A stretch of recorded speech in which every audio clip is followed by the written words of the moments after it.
hey guys, we are going through some technical difficulties here, but listen, if Dane comes back, we're gonna have I'm sure he'll have a nice fancy intro video, and we'll go ahead and play it and act like it's brand new. All right, guys. How's everybody doing? Yeah, pretty good. We had a bit of a hellish start to the week, but feeling better now. Good to be here with you guys. I'm eating pizza, so that's why I'm not on camera. And I just got my hair cut, so it's a pretty good day for me. Eating pizza. Where are your priorities? The pizza is the priority. Come on. God, food. Come on. But yeah, we definitely have some fun stuff to cover that should be fun. Wait, that's not what I want to click on. Oh, yes. Oh, okay.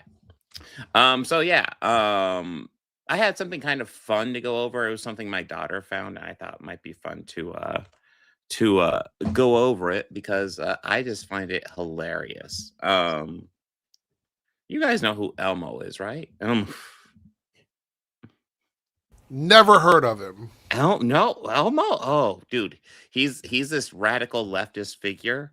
All I know is he likes to tickle people, or get tickled, one or the other. He has been spouting Marxist beliefs out online and really getting people pissed off.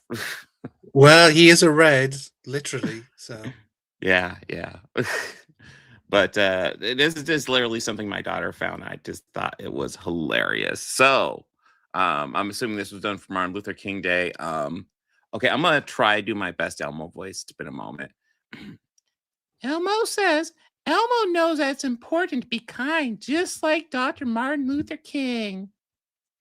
Let me go. That's pretty good. That's pretty good. I mean, I was expecting a lot worse, but I think you may have a job. He was a communist, Elmo. John Birch Society. That's a name I haven't heard in a while, by the way. Yes. The John Birch Society. They think everyone's a communist, so yes. Happy International Women's Day from Elmo. You have poisoned the mind of young boys for generations, vilifying masculinity and what it means. And what it means to be a man. May you and your Sesame Street become reduced to a pile of burning rubble. Up yours, vile creature. That, of course, from Andrew Tate. The funny thing is, this would be excellent satire if they weren't real people. I love the way he says "your Sesame Street" as well. May you and your Sesame Street. I mean, the fact that Andrew Tate is arguing with a puppet / Muppet is hilarious. Yeah, no, it's unbelievably funny. It's like it's literally just the Muppet from Sesame Street, and these guys are supposed to. Well, Andrew Tate pretends he's not actually, but he pretends he's like peaks masculinity, and he's getting offended by fucking Elmo of all people. Oh, Elmo knows where you live. But yes, I think the next one's kind of peak. Wow, Elmo is glad he asked. Elmo learned that it's important to ask a friend how they're doing. Elmo will check in again soon, friends. Elmo loves you. # emotional well-being. Gee whiz, who would get offended at that? Oh, no. Go fuck yourself, Elmo, for wanting to discriminate against white people. Wow. Is he still alive? Is Jordan Peterson still alive? I mean, I feel like he's been absent for like a year now. Yeah, he's been absent for a while, and he's insane. He's been cryogenically frozen so that those Chinese milking farms can extract their will from him. The last thing I saw him do was that Jubilee thing where he was like 20 people surrounded him or whatever, and then like a month after that he just disappeared.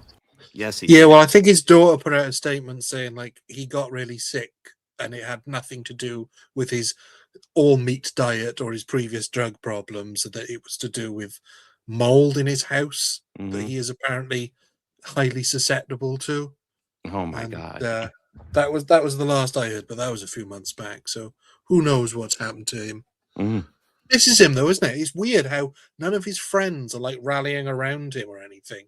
All of his right-wing buddies that he'd been cozying up to for the past half decade, none of them seem to give a shit. Weird. Yeah, that's true. Well, it's almost like it's all a grift, and they're all just in it for money, and they don't actually care about each other. Is that weird? Yeah. Huh. But yeah, no, I'm not gonna lie. My daughter shared those. I was like, oh my God, that is hilarious. But that is our segment, grown men getting offended by Muppets. By the way, there was that new Muppet special. Did you guys watch that? I haven't watched it yet. Yeah, mixed feelings about it. Because yeah. Oh, go ahead. Well, I like the originals, but also I like the fact that they are also quite imperfect. It's got that sort of 60s, 70s TV attitude of it doesn't have to be too polished. So I'm wondering if this will be certainly not going to be better than the episode where actual Luke Skywalker and C-3PO and R2-D2 showed up. I did watch it. And I would say if you're a fan of the original Muppet Show, it's probably right up your alley. It doesn't really do anything new per se, but like it other than better picture and stuff like that. But like it's kind of just the same vibe. And they're doing kind of very similar thing. And I know it's a point of contention, but I sort of agree with Julian Floyd in the chat. I'm not a fan of the Kermit voice, and I know there are plenty of defenders who will say that yes, the voice is different, but then so was the last guy's voice who took over from Jim Henson, and yeah, it was different, but it was also similar enough. Whereas the new guy is almost completely different from Kermit. It's jarring. It's something that I would have to get used to. But like kids watching it, obviously not going to have a problem with it. Yeah, I mean, I'll be honest. I don't really have an issue with it. I think it works. Is that an issue with things like that, though? I mean, going back as far as the real Ghostbusters, when Arsenio Hall was the original voice of Winston, and then they swapped him out, and things like that have always bothered me. So maybe it's just a me thing. But well, I mean, it also depends. Like sometimes it'll bother me, and sometimes it doesn't. I'll admit, Kermit is one of the ones that doesn't bother me. But yeah, sometimes there'll be like a tone difference, and it'll throw me off pretty wildly.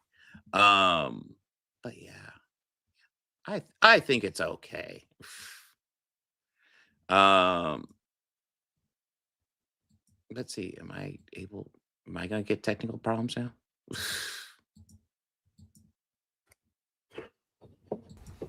Well, don't leave. Not to jump back a little bit, but I just checked on Jordan Peterson, and it's true. He has not made any public statements or anything since last year. And there's no estimated time for him to return to the public eye. So makes you wonder what the fuck happened. Yeah. There's definitely something going on that I don't think is related to mold. That seems like such a weird excuse. Well, mold is tearing us apart. Well, here's something I kind of want to discuss because I just find the psychology of this fascinating. So I don't know if you guys are aware of this, but there's a new Star Trek show. I don't know if the Chuds have caught hold of it yet. Hopefully they I had heard. God, it's all they talk about right now. And I'm not gonna lie, I find it hilarious because like Star Trek has always been like what they would call woke. Like that's what Star Trek is. But anyway, I did see there was a live stream from just before you get onto it. There was a live stream uploaded yesterday or the day before from our favorite non-Chud, Robert Mayer Burnett, saying that well, the title he put in his thumbnail was "Now that the left has Star Trek, only what is it? I can't even remember their name. It's the people, secular humanists. That's it. Can secular humanists save it? I'm thinking, now the left has Star Trek. There's such a weird framing of it, as if like it wasn't slightly more left leaning. it's always been progressive. So it's like, what? Yeah. But they've really latched on to the idea that Jaden Cragg, the Klingon, is gay, and there have been total hints that maybe, but one thing I think is interesting is that they've decided to make this little picture, and I for me, so first of all, I think it's worth saying this never happened. This is not a scene from the show. They had to artificially create this, and in my head, I see this, and I'm like, what's in the psychology of these guys to think, oh, I need to make this. I need to see this and share this with the world so I can get offended at it. Because they're literally making something to get offended at this point.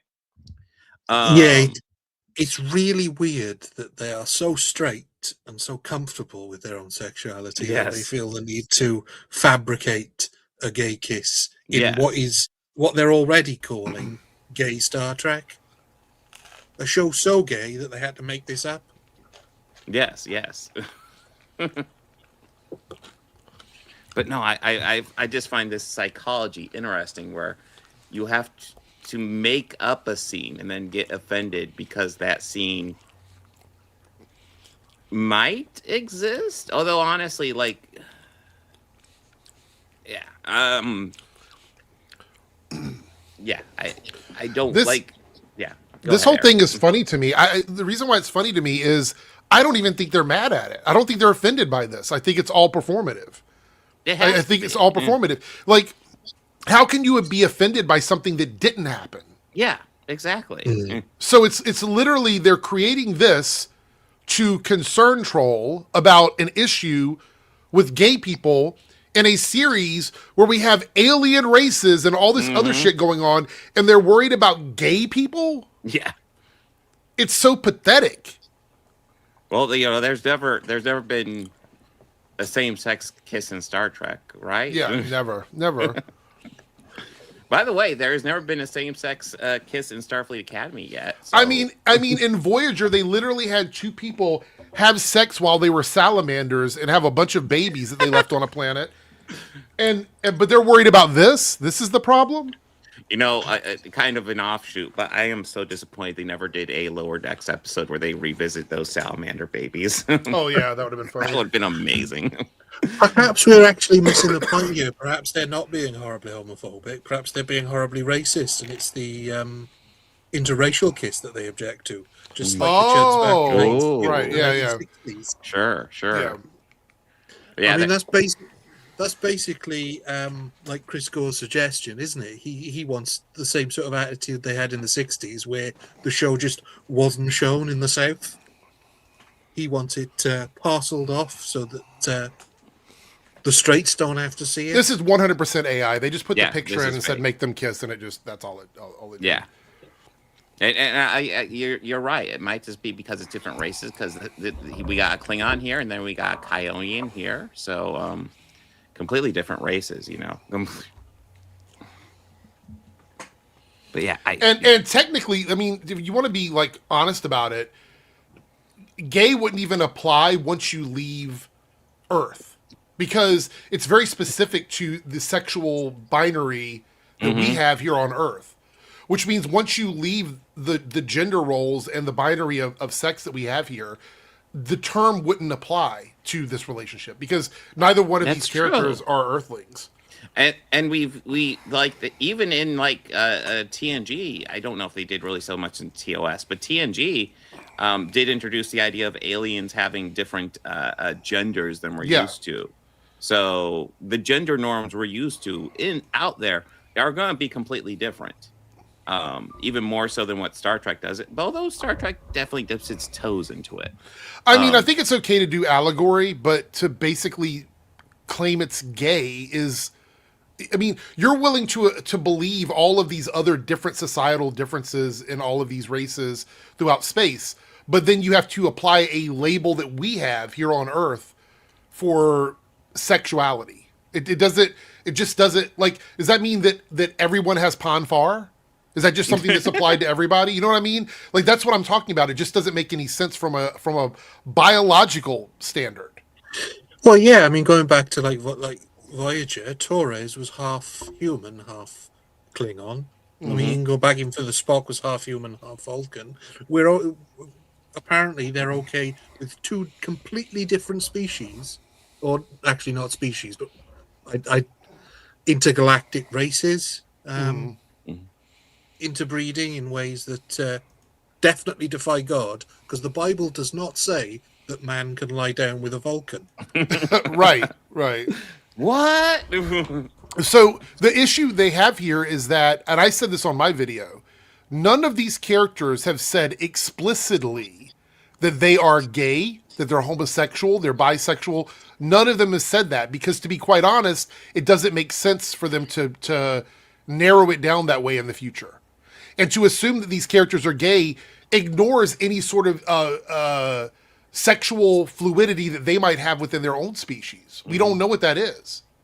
What if we have a character that can shift back and forth between a quote unquote male and female biology to the point where it's a unnoticeable change. Literally, they can be a man or a woman in gender, or male and female in biology, and you wouldn't know the difference, right?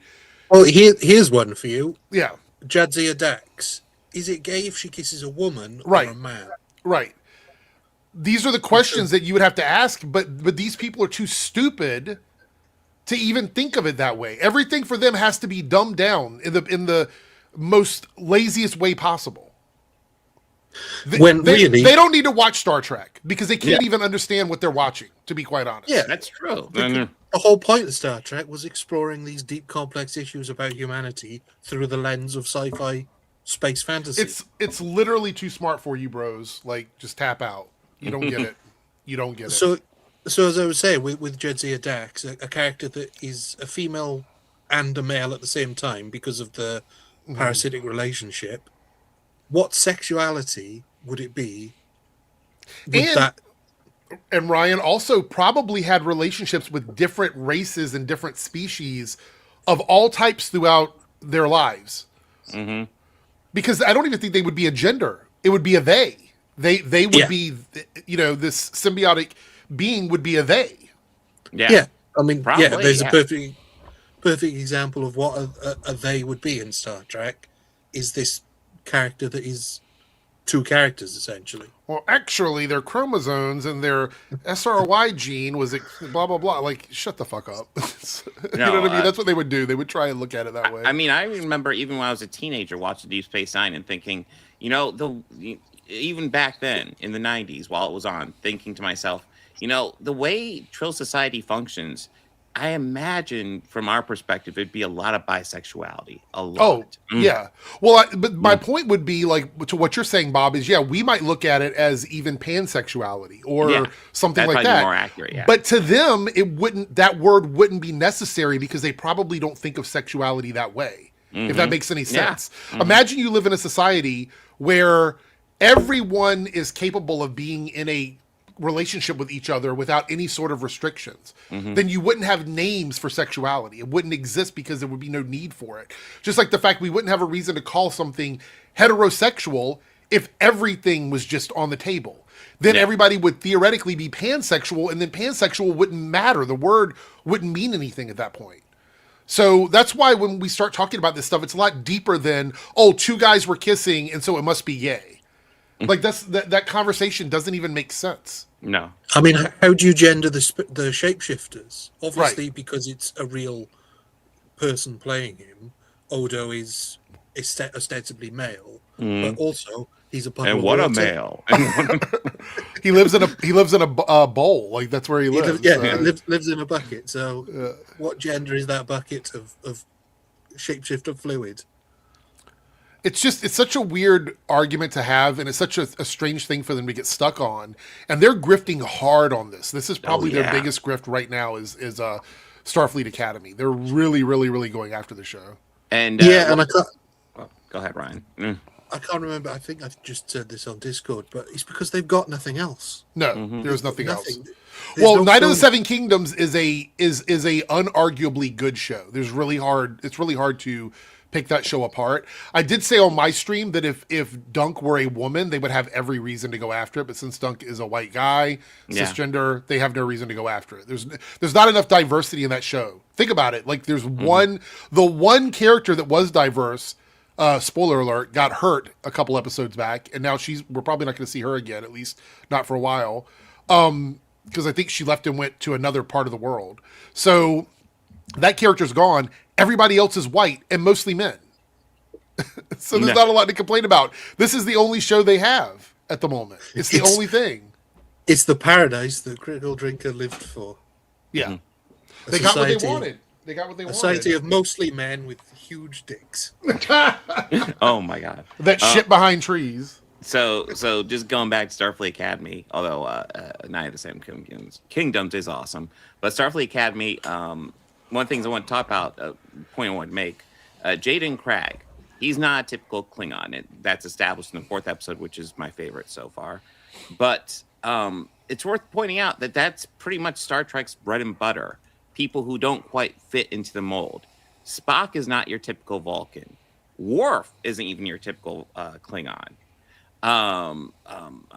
Odo is not your typical fascist shapeshifter. So many characters in Star Trek just don't fit the mold that they're expected to. Right. Just like Jaden Cragg. So like, yeah, he's pretty much your typical Star Trek character. But yeah, I just want to make that point. It's a good point.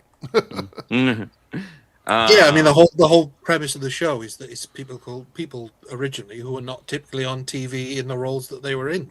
Mm-hmm. You got the Russian, who introduced later on, but still having a Russian on board that spacecraft at that time was unthinkable. Yeah, it was making a statement. Heck, back in the day, they did the they did the episode where they actually fought Nazis, like literal Nazis. And even back then, it was a bit questionable to be doing that because it wasn't that far away from World War II. And yeah, they still did. Well, that. like I said, the Chuds have got absolutely let's nothing. The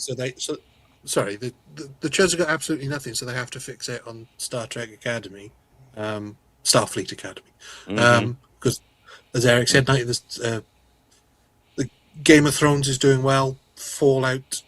That second series. Yeah, they ignored Fallout. There's a lot of stuff they could have Yeah. gone after in Fallout, but they didn't. They ignored it because it was well received, so they ignored it. Yeah. Yep. So the other thing, a couple other things I pulled up.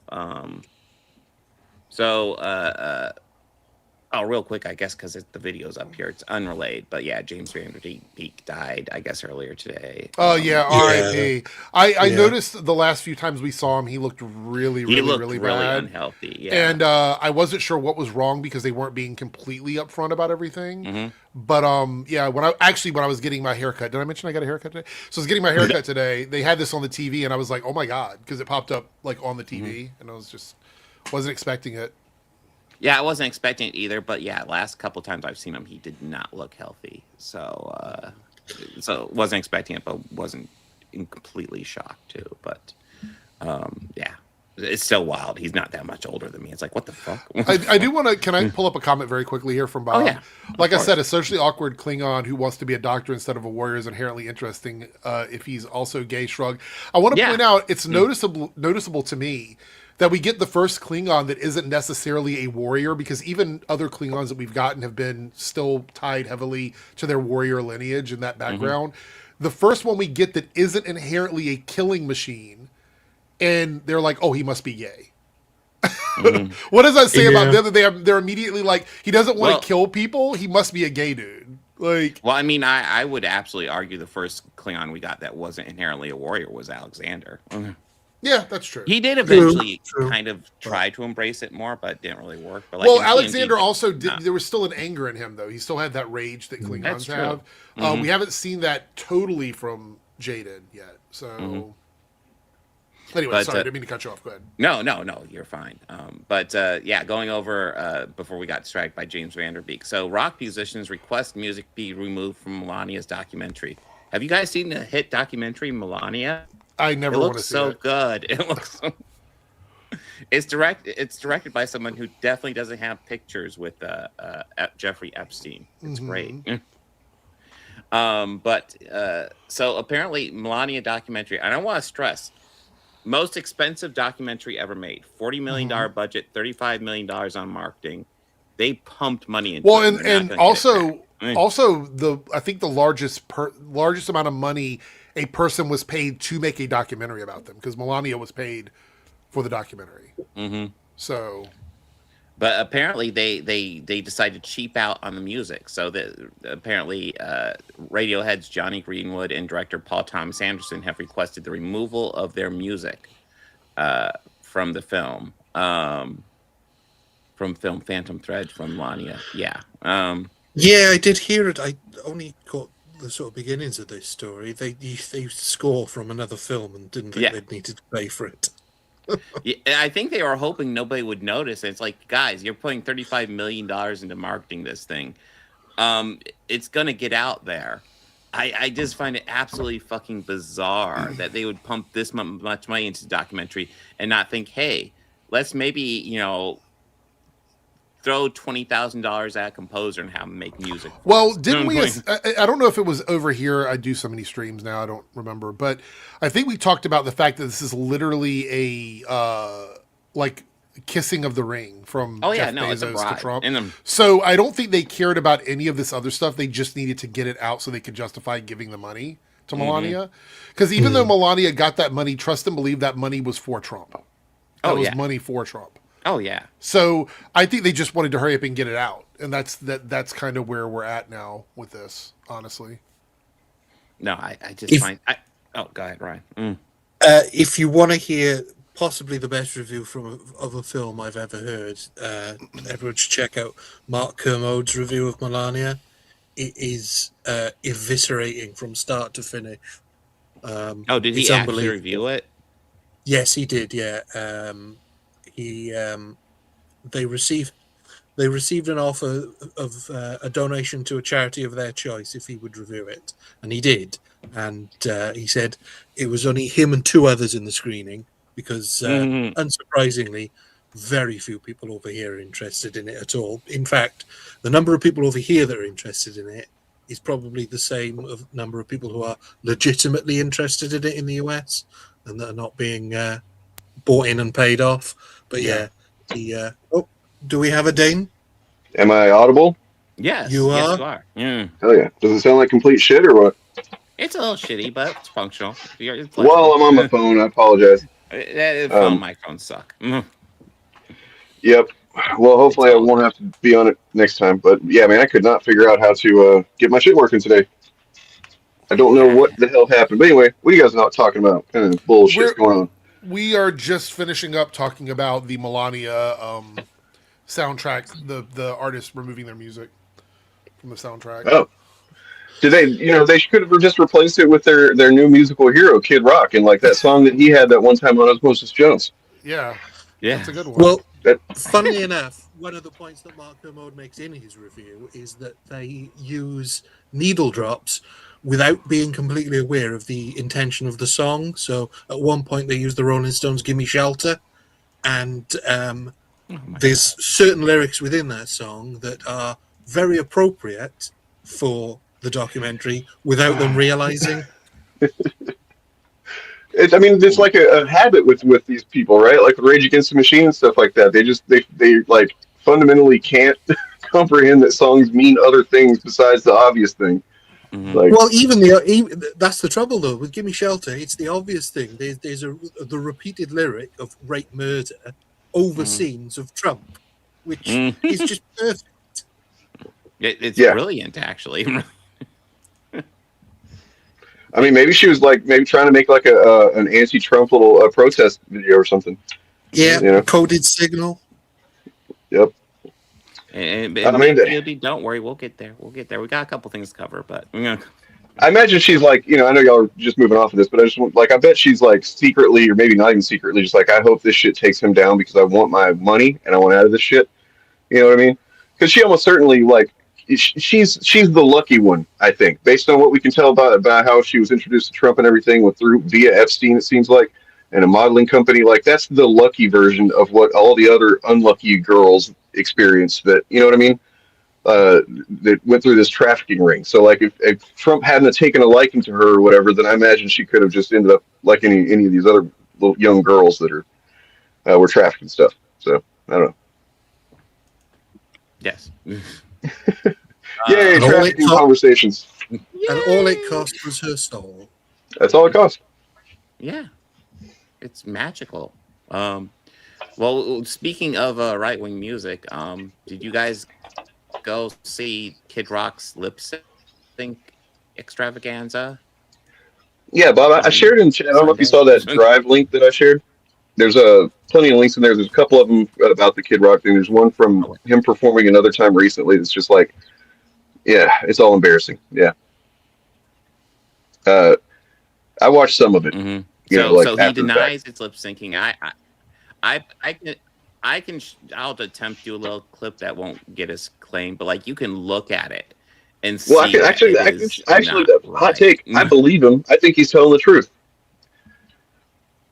But doesn't mean that it's good because so I watched the clip of him talking about it. It might just be technical issues, but it is. But I mean, it's still you're also just Kid Rock and you're terrible. But like that's not the lip syncing. It does look like lip syncing when that's not what was happening. But yeah.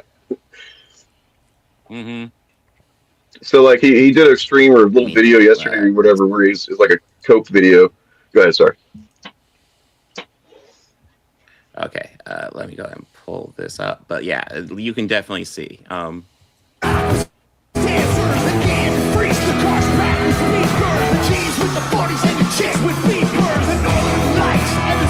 Yeah, something's not right with that. So I can tell you what it is. So he did a video, and I think he's telling the truth. Where he had on the DJ that was on the stage with him, and just like with any hip hop artist, rapper, they're going to have a hype man. That one of the main functions of the hype man is to allow the main guy to breathe basically, and like especially when he's on stage jumping around. And they displayed how he was singing the lyrics, and then at very specific spots he stops singing at the end of a line, and then the DJ finishes off the line. The problem was that they were not cutting to the DJ ever. They never showed the DJ actually doing this. So it just looks like he's up there, just lip syncing. Oh. I mean, maybe he was lip syncing as well, but I mean, like that is a valid thing. But I mean, the problem doesn't come from them not editing it right. However, I want to point out this was fucking edited and it was not live, and they still couldn't get the edit right. To yeah.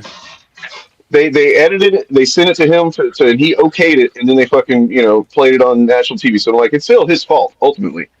But yeah. I mean, they've got footage of all the other. Obviously, there's multiple cameras there, so who on earth edited that and did think, I should probably cut away to one of the other pieces of footage we got? Well, because they had to get their money's worth for those 200 extras that they paid for. Well, cut to them. Cut to them. Did you guys see that? What's the audience, man?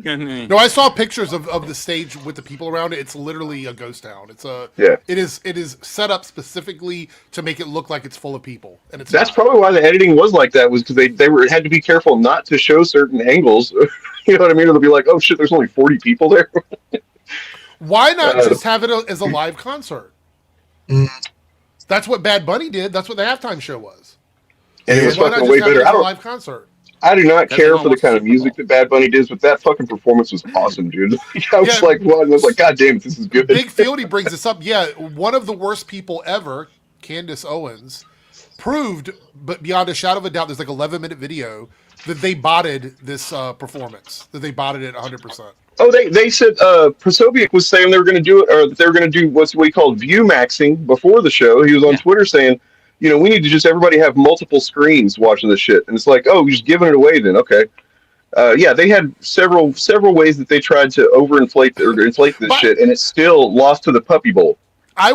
Yes, exactly. I also want to point out that I think it was somebody on Fox, one of the blonde Fox ladies, said something along the lines of, it was watched in X amount of households, and that doesn't count the people that were actually in the room. And I'm thinking, how stupid are you when there are bars full of people watching the Super Bowl, probably packed to the brim with 100, 200 people in there watching it, and it counts as one view because they're watching it on one channel, but you're acting like that doesn't matter and that there's so many other people that watch the Kid Rock performance that we're supposed to include them. It's just dumb. It's all fucking stupid. I think it was the Super Bowl halftime got 129 million viewers. Yeah. And then this had like what? I mean, who knows how much it really had? Well, it was like 6 million, I think, at the end is when they said it. But somebody commented because when the first numbers came in, they said it looked like it had made more than like previous years. It was like a record-breaking one. Still up in the top like 5 most watched of all time. But the thing is, it didn't have to be a record breaker. It just had to be this piece of shit, and it did by a lot. So I don't care that it didn't break any records. It still got more viewers than this garbage. They were talking like this was going to be the big thing, that everybody was going to be watching this. Your headliner is Kid Rock. He sang 2 songs. Yes. One of them is about doing meth, and the other one was a cover of somebody else's music, and he was the headliner. Please make it make sense. Yep. Please make it I mean, most of his biggest hits are just somebody else's song that he just like. It's not even a sample. You know, like the one that's, I don't know what song it is, but it's Sad But True by Metallica is the music. And it's just that music the whole way through. It's like not even sampling. It's like, what the fuck are you doing? He could have just sang the song from Osmosis Jones about young ladies. Yeah, young ladies. well, I know that there are a lot of MAGA folks would have really appreciated that one. I think. I love that song is not mentioned by anybody that supports him at all. Like they completely ignore it. But it is one of the most disgusting set of lyrics I've ever heard. If he wants it statutory, that's mandatory. You know. Yeah, exactly. By the way, we did see a comment up here. I know, Dane, you had you shared your drive to the group chat and Discord for us to use. Yeah, does that have the Comics Explained stuff in, or I think that's the only one that I did not download in time before I realized that I was having problems with my equipment. So you just go to YouTube and watch that one if you want. Okay, whenever we get to it, I just wanted to make sure I commented on that.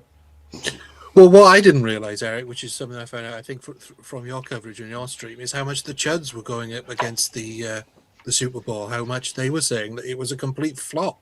Yeah. That like half as many people watched it this year. Has anybody? I mean, I know you guys have, but like if you're watching this, man, you haven't recognized the pattern yet. What the fuck is wrong with you? So look at Rippaverse. Look at whatever happened to the Epicverse. By the way, all these things that are promoted, they're so hyped up by this little corner of the internet of MAGA folks that are like, it's going to be the biggest thing. It's going to be blow out all these Hollywood bullshit or whatever it is in any context, and it's always the same thing over and over again. And then it just peters out if it even fucking takes off in the first place. I'll give credit to Eric July for his first comic sales. Other than that, it just petered out and continues to. And just over and over again, man. It's a fucking grift. It's a scam. And if you're falling for it, you're kind of a fool. Well, like what Ryan was saying about people like choosing sides and all this culture war stuff, you have people, legitimate people on the right who have said the Super Bowl thing is the dumbest thing. It's the dumbest argument they've ever made, which they've made a lot of dumb arguments, but I'll let them have that one.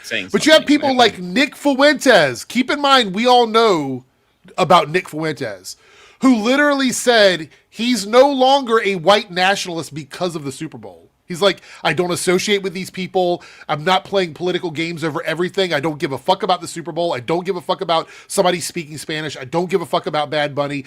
Like he did like a 10-minute rant about how this particular thing, this Super Bowl thing, was he called it losers and idiots, is what he said. It's a bunch of losers and idiots. And I'm like, look, I'm literally not a Nick Fuentes fan at all. I think he's a piece of shit garbage human being. Yeah. But he's at the infighting shows that this concerted effort they're making to push this messaging isn't vibing with everybody. And I know we're not going to talk about it today because we've got this stuff with Ernie to talk about and Rob. But today there was a hearing with Pam Bondi that I've got videos in that drive for that, by the way. We can check some of that out. I'd be happy to. Like, there's a couple clips. She looked like a complete and total idiot. And there are people I see right now on Twitter, people on the right saying she needs to resign now. She called a Jewish woman whose mothers and fathers and family were in the Holocaust an anti-Semite. Jesus Christ. She came off so crazy, just in the little few clips I've seen. Like when Thomas Massey sorry, go ahead, Brian. She looks as if she's one of these sort of MAGA people that the comedy shows make fun of, because her incoherent, completely out of left field responses to their questions. I mean, it was bizarre. She perjured herself too a couple times. I think if you say Trump derangement syndrome unironically in Congress, you should be banned from public office for life. And she did. And also, they were asking her basic questions, and unless you were a Republican, she deflected. It didn't matter what the question was. It was just deflecting it. Like if they would say, hey, this piece of paper that we were supposed to get, is there any idea when we're going to get it? Well, do you know the people in the constituents that work for you are all criminals and you do this? It's like, it's just literally, here's a list of here's a list of the people that you were sent this list to make sure to redact these names. Okay, make sure you redact these names because they are victims, right? That is literally in the letter of the law that was signed, that Trump fucking signed, right? And then what do? They redact one name and leave all of the rest of them unredacted. That's obviously intentional. It's fucking clearly on purpose, done for whatever fucking intimidation reasons or just petty reasons they did it. And it's like, she didn't even answer that. She's just like, oh, you've got Trump derangement syndrome. She's not going to resign, but she's going to be held accountable for all of this, 100%. I mean, she's the head of the Department of Justice. Why on earth is she talking about the stock market? Because they have nothing. Because here's the thing. I noticed when I was watching today, I only got to watch a little bit of it, but I noticed that the Republicans were doing this almost pre-established dialogue with her, like giving her an opportunity to just praise Trump and suck his dick for everything. And they were doing that. And when she got time to talk to the Democrats who were actually asking her questions about things the Department of Justice should be doing, she literally deflected. And the chairperson that's supposed to be running, I think there's a couple of different ones back and forth there that were doing it, allowed her to just not answer the questions. They just allowed her not to answer. It was the dumbest, most corrupt looking hearing I've seen in a long time. And it was bad.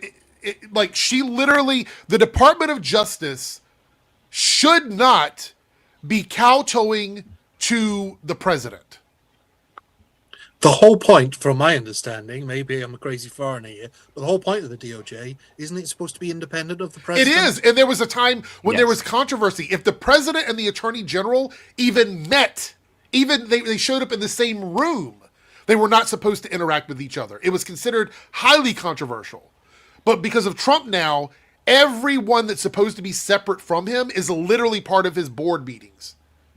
The attorney general, not supposed to be associating with the president that way. It's crazy. It's fucking crazy. Yeah, Jim Jordan was one. There was someone else there before him, though. I didn't recognize the guy. But yeah, Jim Jordan was also there at one point. But one thing I can tell is MAGA is falling apart. It is happening. Like I said, there's people on the right calling for a resignation. There are people saying that this was the most unserious performance they've ever seen.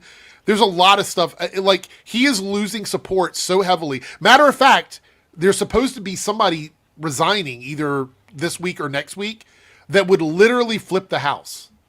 There's a Republican that's ready to leave that would flip the House, and it would no longer give Republicans a majority. That's crazy. We're going to flip the House before we even have the election. That's nuts. 100%. 100% we will. Because I don't think they're the last person. I don't think it's. I just shared that video, by the way. For some reason, it's now letting me share videos at least. So don't. By the way, ignore the other me that's in here. That was the one's not going to work. So. Okay. No evidence that Donald Trump has committed a crime. Everyone knows that. This has been the most transparent presidency. I'm going to put up another document from a witness who called the FBI's National Threat Operations Center because I believe you just lied under oath. There is ample evidence in the Epstein file. Don't you ever accuse me of a crime. I believe you just lied under oath, and this is on video. She sounds so tough. You said there's no evidence of a crime. I'm showing you. Here is a witness statement who called into the She FBI's called it a lie. Did you hear that? She Center. said it's a lie. How do you know? You've not investigated it. Did you hear that? Run it back. She says under her breath, it's a lie. I just learned, by the way, that I didn't even know this, that they did not investigate his New Mexico ranch at all. No. Just at all. Nope. That's crazy. This is on videotape. You said there's no evidence of a crime. I'm showing you. Here is a witness statement who called into the FBI's threat. Oh, and hello, Chariot. Hey, Chariot. Operations Center. Hello. He drove Donald Trump around in a limo. He overheard what Donald Trump said to Jeffrey on his cell phone. He was so angry, he was going to stop the limo and hurt. Oh, I've been meaning to do this for a moment. We got over 115 people watching on all our channels. Guys, make sure to like and subscribe to all the channels. Make sure to give some love. Leave a comment. You know the drill. Donald Trump. And he met a girl who said she was raped by Donald Trump and Jeffrey Epstein. She later had her head blown off, and officers at the scene said that this could needs not to have be been investigated. Suicide. No one at the Department of Justice interviewed this witness. You need to interview this witness immediately. Epstein should rot in hell, so should the men who patronized his operation. Yep. And as we say here today, there are over 1,000 trafficking victims, and you have not held a single man accountable. Shame on you. If you had any decency, you would resign right after this hearing. So Yeah. I want to point out that it's not the issue that these things happened and that people didn't know about them, right? That's bad enough. But the issue is the Department of Justice, the department that's supposed to go after these things, they're not investigating this stuff. Anything that has Trump attached to it or anybody in Trump's orbit attached to it, it's literally just not being investigated. And I know she tried to deflect and say, well, you didn't say this to Merrick Garland. You didn't say to this person, that person. You guys, Pam Bondi and your admin, people elected you because you ran on transparency for this specific issue. So stop saying that we didn't do anything before. That's literally why people voted for you. And I'm pretty sure that having her head blown off, no, she's not alive, unfortunately. No, the limo guy. I got to be honest. The limo story, I did see it prior to this. It's not entirely credible, but I still probably want to ask him a couple of questions. And the fact that the FBI didn't interview him at all is just crazy, because it's such the level of what he's saying is so horrific. Yeah, at least deserves to sit down with him. It just baffles me. Like, if you go in and you're like, hey, if you elect me, I will go in and fix all of these problems. And then you elect me, and a year later, the problem still exists. And I'm like, well, why didn't you bother to harass the other guy when these problems were happening? Like, that's literally why they were elected. Like, they're playing in their constituents' faces. They're playing in their voters' faces and being completely unserious about all this. Mm-hmm. It's crazy. It's absolutely crazy. They voted for you because they didn't like Merrick Garland. They voted for you because they didn't like all of these other people that were there before. And then you get into your office, you cover it up, and all you do is go, well, they didn't do anything either. Well, I mean, it's like what Thomas Massey says. It's like whenever she brings it up to him, he's like, yeah, this, that goes. It doesn't go back to just Biden. It goes back to Obama. It goes back to Bush W. It maybe, I mean, technically, I mean, obviously, it goes back to Clinton to some degree. And it's like, I mean, yeah, we don't just give up on pursuing things that matter because somebody didn't do it already. You know what I mean? Like, you don't just get to go, oh, well, they didn't, it's just such a fucking, like an immature child's response to any kind of accountability. And guess what? If you really cared about justice and you had the opportunity to completely embarrass the last guy who was doing your job, who was a Democrat, why on earth wouldn't you pursue this? Yes. Mm-hmm. But the other thing is, if they came in, this is the last thing I'm gonna say about it. It just baffles me. But if you came into office and you actually went after all of the Epstein people like you said you were going to do, I would have no reason to criticize you for it. Matter of fact, I would just be like, they're doing the shit they promised they were doing. Like, that's what they're doing. They're going after them. And I applaud that. Go after the Clintons. But if you're going to go after the Clintons, go after Trump. Go after Nutlick. Go after all of these guys. If you're going to go after one person in the file, go after all the people in the file. All of them. That's all I would ask. Like, it's if crazy they were doing that, I would have no criticism of it. It's crazy how, like, they literally are afraid of things that don't happen and like, panic about everything, all kinds of shit that's just not even real. And then whenever there's, like, evidence of something actually being an issue, it's like, yeah, whatever. You've got the largest sex trafficking ring possibly ever in front of you, and you're like, but the stock market, look at the stock market, look how good that's doing. We don't give a fuck. We've had an up and down stock market for a year now. We don't give a fuck. We want people held accountable for all of this awful shit. We're finally getting to see it. We got just a portion of it.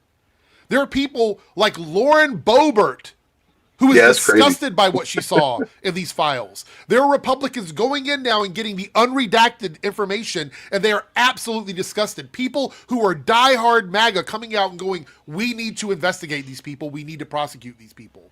That doesn't happen when there's nothing there. It doesn't happen when it's a hoax. When you have people that were on your side up until the point that they got to see the shit that you said that there was nothing there, and there actually is something there, and they start going, hey, this is not good. We should probably do something about this. When you have the true believers saying that, and you have people like Marjorie Taylor Greene resigning from her position, resigning from office over this, it's a big deal.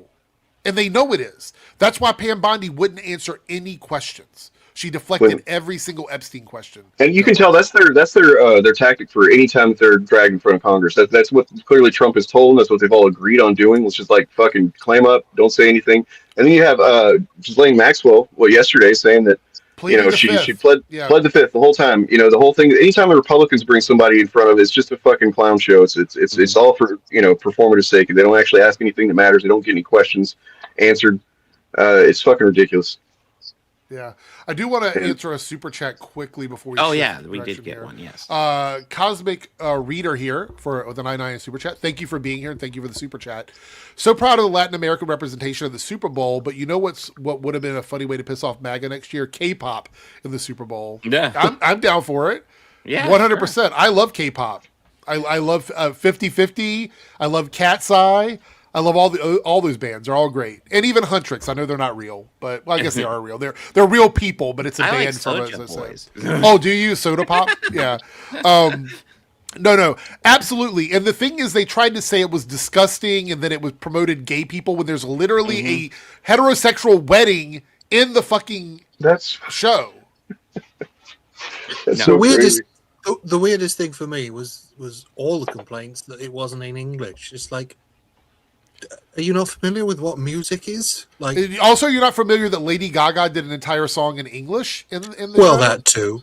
But the other thing is, somebody made a good point. They said, would you call someone here from Argentina or Italy or something and then force them to sing their songs in English because they're in America? Or say, for example, one of their favorites, Kid Rock, goes over to Germany. Is he then forced to perform all of his music in German? These complaints make no sense at all. They make no sense whatsoever. I just think back to when they had that ridiculous FIFA Peace Prize ceremony and they had Andrea Bocelli singing in Italian. They weren't complaining then. Trump was there not complaining. Well, I mean, because it's obvious that all of this shit is just as with anything they do. It's just distraction from the stuff that really matters, and that's what's stuff that was going on today. Is what matters, and holding this administration accountable, not letting, even if we can't literally hold Bondi or Trump accountable right now, we can't fucking just stop talking about this stuff. What's funny, Dane, can't let it go. They knew these hearings were coming up. And if you think about it, if you want to put your tinfoil hat on, is it possible that they stirred up all this drama about the Super Bowl just to hide the news cycle for the hearings that are happening this week? Because I would put money on it. At this point, what we know by now of learning about this stuff and looking at these guys that we've looked into all these years, I'd put money on it. Yeah, they still don't know that Puerto Rico is a U.S. territory. I saw them saying deport Bad Bunny. So literally, like, somebody was, I don't remember what, but it was a Facebook group, and I was commenting, somebody was like, oh, they should have an American, do the super the halftime show. And I said, well, Bad Bunny is a U.S. citizen. And the first reply I got was, dude, you need to look it up. Bad Bunny isn't a U.S. citizen. He's born and raised in Puerto Rico. And I was just like, you know nothing. Wow. But no, I mean, they're citizens, but they aren't represented, and they are taxed. So it's a whole. We really just need to make a mistake, honestly. Well, actually, Puerto Rico they've done the votes multiple times, and I know essentially they've come close, but they've consistently voted against going to statehood. Okay. There are reasons. I remember researching it years ago. I don't remember exactly what, but there are reasons not to go into statehood. That being said, if Bad Bunny were to leave Puerto Rico and go to any state, then he's just a normal citizen. But I would also say the issue of Puerto Rico, like for national elections mainly, all the territories, for national elections, at least for president, their votes kind of don't count. I also say that Afrobeats, bring some African into it. That would be great. Mm-hmm. Did we want to talk about the stuff with Comics Explained? If we have that ready, I guess. Yeah, I got downloaded. Oh, yeah, I didn't know if you had anything specific. I was like, well, I guess we just did the video. Yeah, so Space and Goats with a $5 super chat. Thank you so much. They stirred things up when it was announced about Bad Bunny. I don't like saying everything is racist. everything like the racism is a cover up for Epstein. I don't like saying that either, but I think you have to understand they don't see it like that. Like they don't look at it like we need to make a racist controversy. They're just like, what can we do in our controversy to cover up something else? So when Trump tweets out something racist, it could be because he's a racist, or it could be because he's a racist and he was trying to cover something up. I actually have a theory about that racist thing that he tweeted the other day, what that was about. Because if you looked into it, that was actually attached to the end of another video. It wasn't even the video they were saying it was. It was a separate little clip. The video that was a fucking fake news, bullshit about elections being rigged in 2020.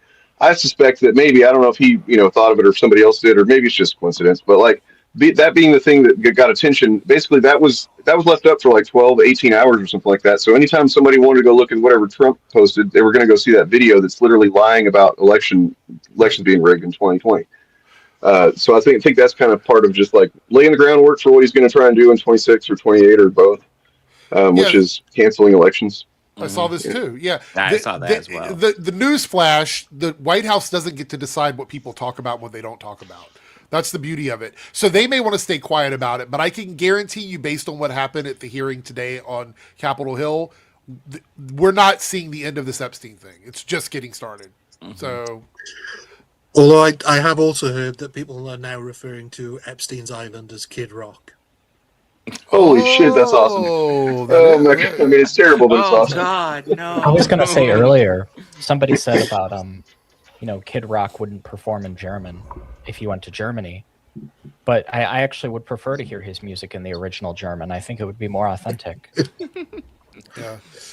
Well, on a similar note, obviously we've got our own scandals revolving Epstein here, and Private Eye magazine is referring to the Peter Mandelson scandal as the Peter Files.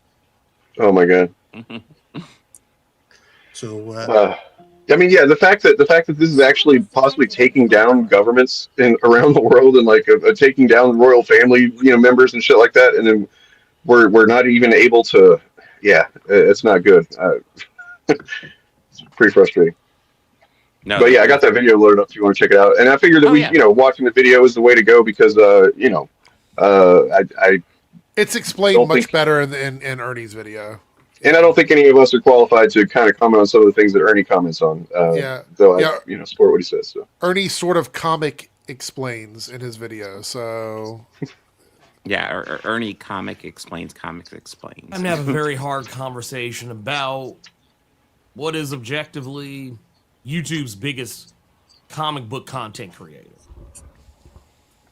Let's talk about it. So you guys have probably already heard the news by now. I'm sure it's already made the rounds and the drama has already ensued. But yes, YouTube's biggest comic book content creator has been called, and not only has he been called, he's been called by me. Here's the thing that I want to put up front about this and what this video is about and what it's not about. For one, I don't care that Rob doesn't cover black characters.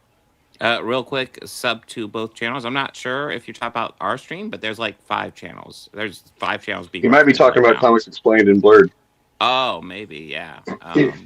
I might be subscribed to both of them too, although I haven't looked at. I think I'm still subscribed to Comics Explained.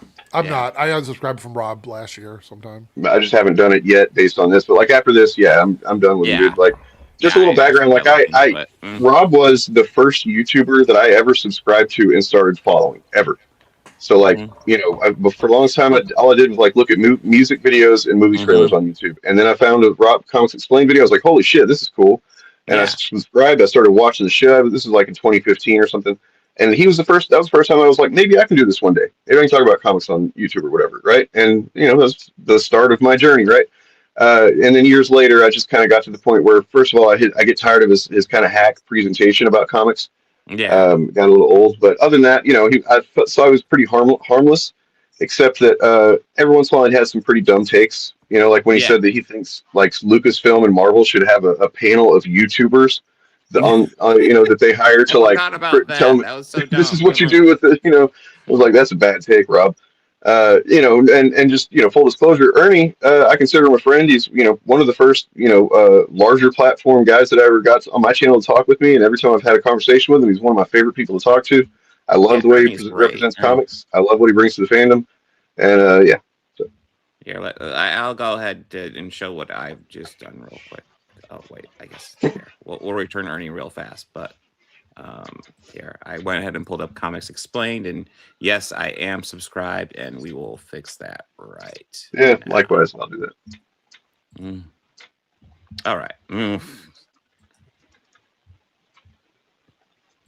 On his channel during Black History Month. I don't even really care that Rob doesn't cover black characters on his channel unless it's convenient for him, or you know, there's some algorithmic gain he can get out of it, because that's honestly a lot of the reason why he does what he does. Money motivates Rob more than anything else. Let's just keep it a buck. I don't care about any of that. That's actually not why I agreed with the sentiment that he was. And there's actually a misconception about why people think I called Rob a. There's actually even some misconception on Rob's part as to why I called him a. And for anyone who was wondering, yes, I have actually spoken with Rob in the time that all this has gone on. I actually tried to reach out to him before I made my statement publicly defending him from allegations of such, and he kind of blew off the whole thing as if it didn't really matter, or he didn't really actually care. Like, he literally chuckled it off with like, oh, LOL. Let's get that out of the way first. And after I defended him from allegations of because he does not, you know, quote your fingers, represent or support black characters, evidence to the contrary came out of the woodwork, so to speak. In a Threads post that I put up. So real quick, this is one of the things that Ernie is getting some dumb pushback on. I saw on Reddit, just a few people. The most people are kind of in his camp on this, from what I can tell. But like, so because he had this first video that he put out where he was actually defending Rob from, you know, accusations of, well, I'll just say not giving a shit about, you know, black characters or anything like that. He was saying he doesn't have to cover them for, you know, and blah blah blah. Then he got new evidence. That's the thing. Some of these people are not recognizing. You know what I mean? Like, then he was alerted to other things that he's about to talk about. But some of these people think, oh, he made that first video, then he's flip-flopped and changed his mind. He's just wanting this for, you know, clout or whatever. He's doing this for clout. It's like, fuck you, man. Learn what evidence does. Yeah. In video format, mind you. Someone pointed out to me that Rob follows white supremacists. Oh boy. Nazis. There were people, when I talked about this publicly online on Nerds of Culture just this past week, there were people who tried to come to me and to his defense saying that, oh, well, you know, he's probably only doing it for research, or you know, he's probably only doing it for this, that. And this is one of the main reasons I wanted us to talk about this, because I think we can probably better than most speak to this idea that you know, Rob defends himself, and the other people did, that, you know, he needs to keep an eye on what these guys are saying, even if he doesn't always agree with them. They might have something that, you know, he'll get to it, but like, I don't subscribe to any one of the motherfuckers that I've ever fucking criticized as far as their like their Phantom Menace, Comicsgate. Not a single one of them. Look, I'm not subscribed. Oh, look. You barely even have to watch a full video most of the time to you know, properly debunk bullshit. I think Eric, you probably speak to that.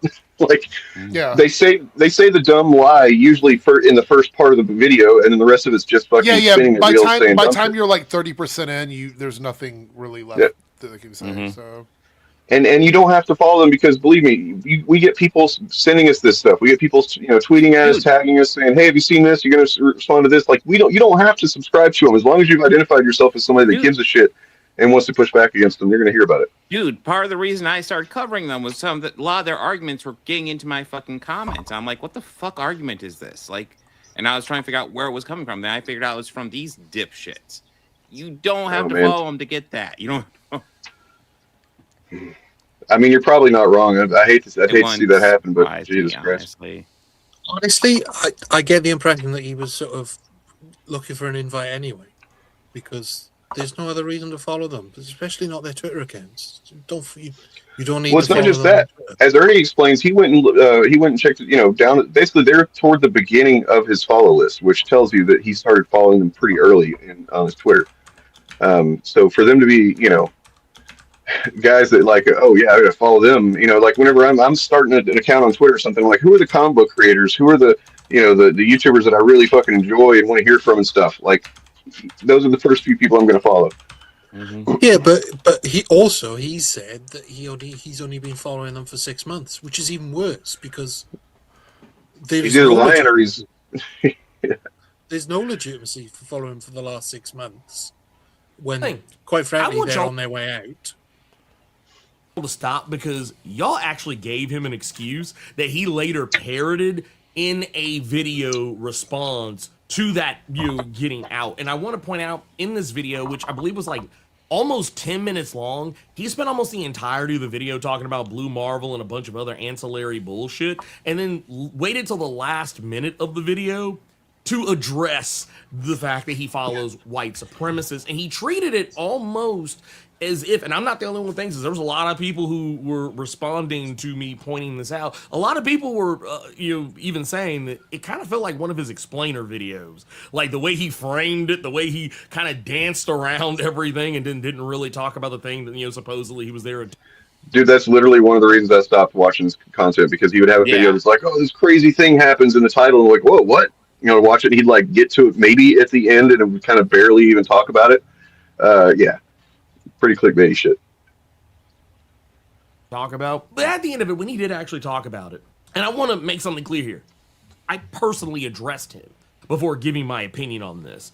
And I'm gonna tell you, matter of fact, before I tell you what he said in that video that didn't make any goddamn sense, let me talk to you guys about what actually happened in that DM exchange. Basically, to start the whole thing off, on February 5th, I said, hey, caught a glimpse on Twitter, all the shit going on over there. You good? ? And once again, he messaged me like a few hours later saying, always, LOL. Now, this is before I found out that on Twitter, he follows very well-known white supremacist, Gary, is it Belcher? I don't know, maybe he was a Bob Burgers character, I don't know. But otherwise, Gary, aka Nerdrotic, and Will Jordan, aka Critical Drinker. Two people who are at the forefront of many of the racist and just outright bigoted across the board, not even just racist, but like homophobic, transphobic, really just about any kind of phobic you could add to it that would be just completely ridiculous for a person to feel about another human being. And yeah, he follows them. And when I saw that, that was kind of my canary in the coal mine, which, to be fair, there should have been others. Rob's done plenty of dumb, problematic shit before this. But yes, that was my canary in the coal mine. And I want to make something clear. This wasn't something that like, oh, he had just started following them. He said that he started following them 6 months ago in that video I kind of alluded to earlier. But either way, he doesn't follow very many people. He follows like 215 people. And while the list I looked at didn't show all 215, Critical Drinker and Nerdrotic were damn near at the bottom of his follow list, which for those who don't know, if you're on Twitter, you look at someone's follow list, whoever's at the bottom are the people that person has been following the longest. Let's get that out of the way. But then he comes back later after I saw this evidence and then said, yes, okay, maybe you guys were right. He is I actually said that on Threads.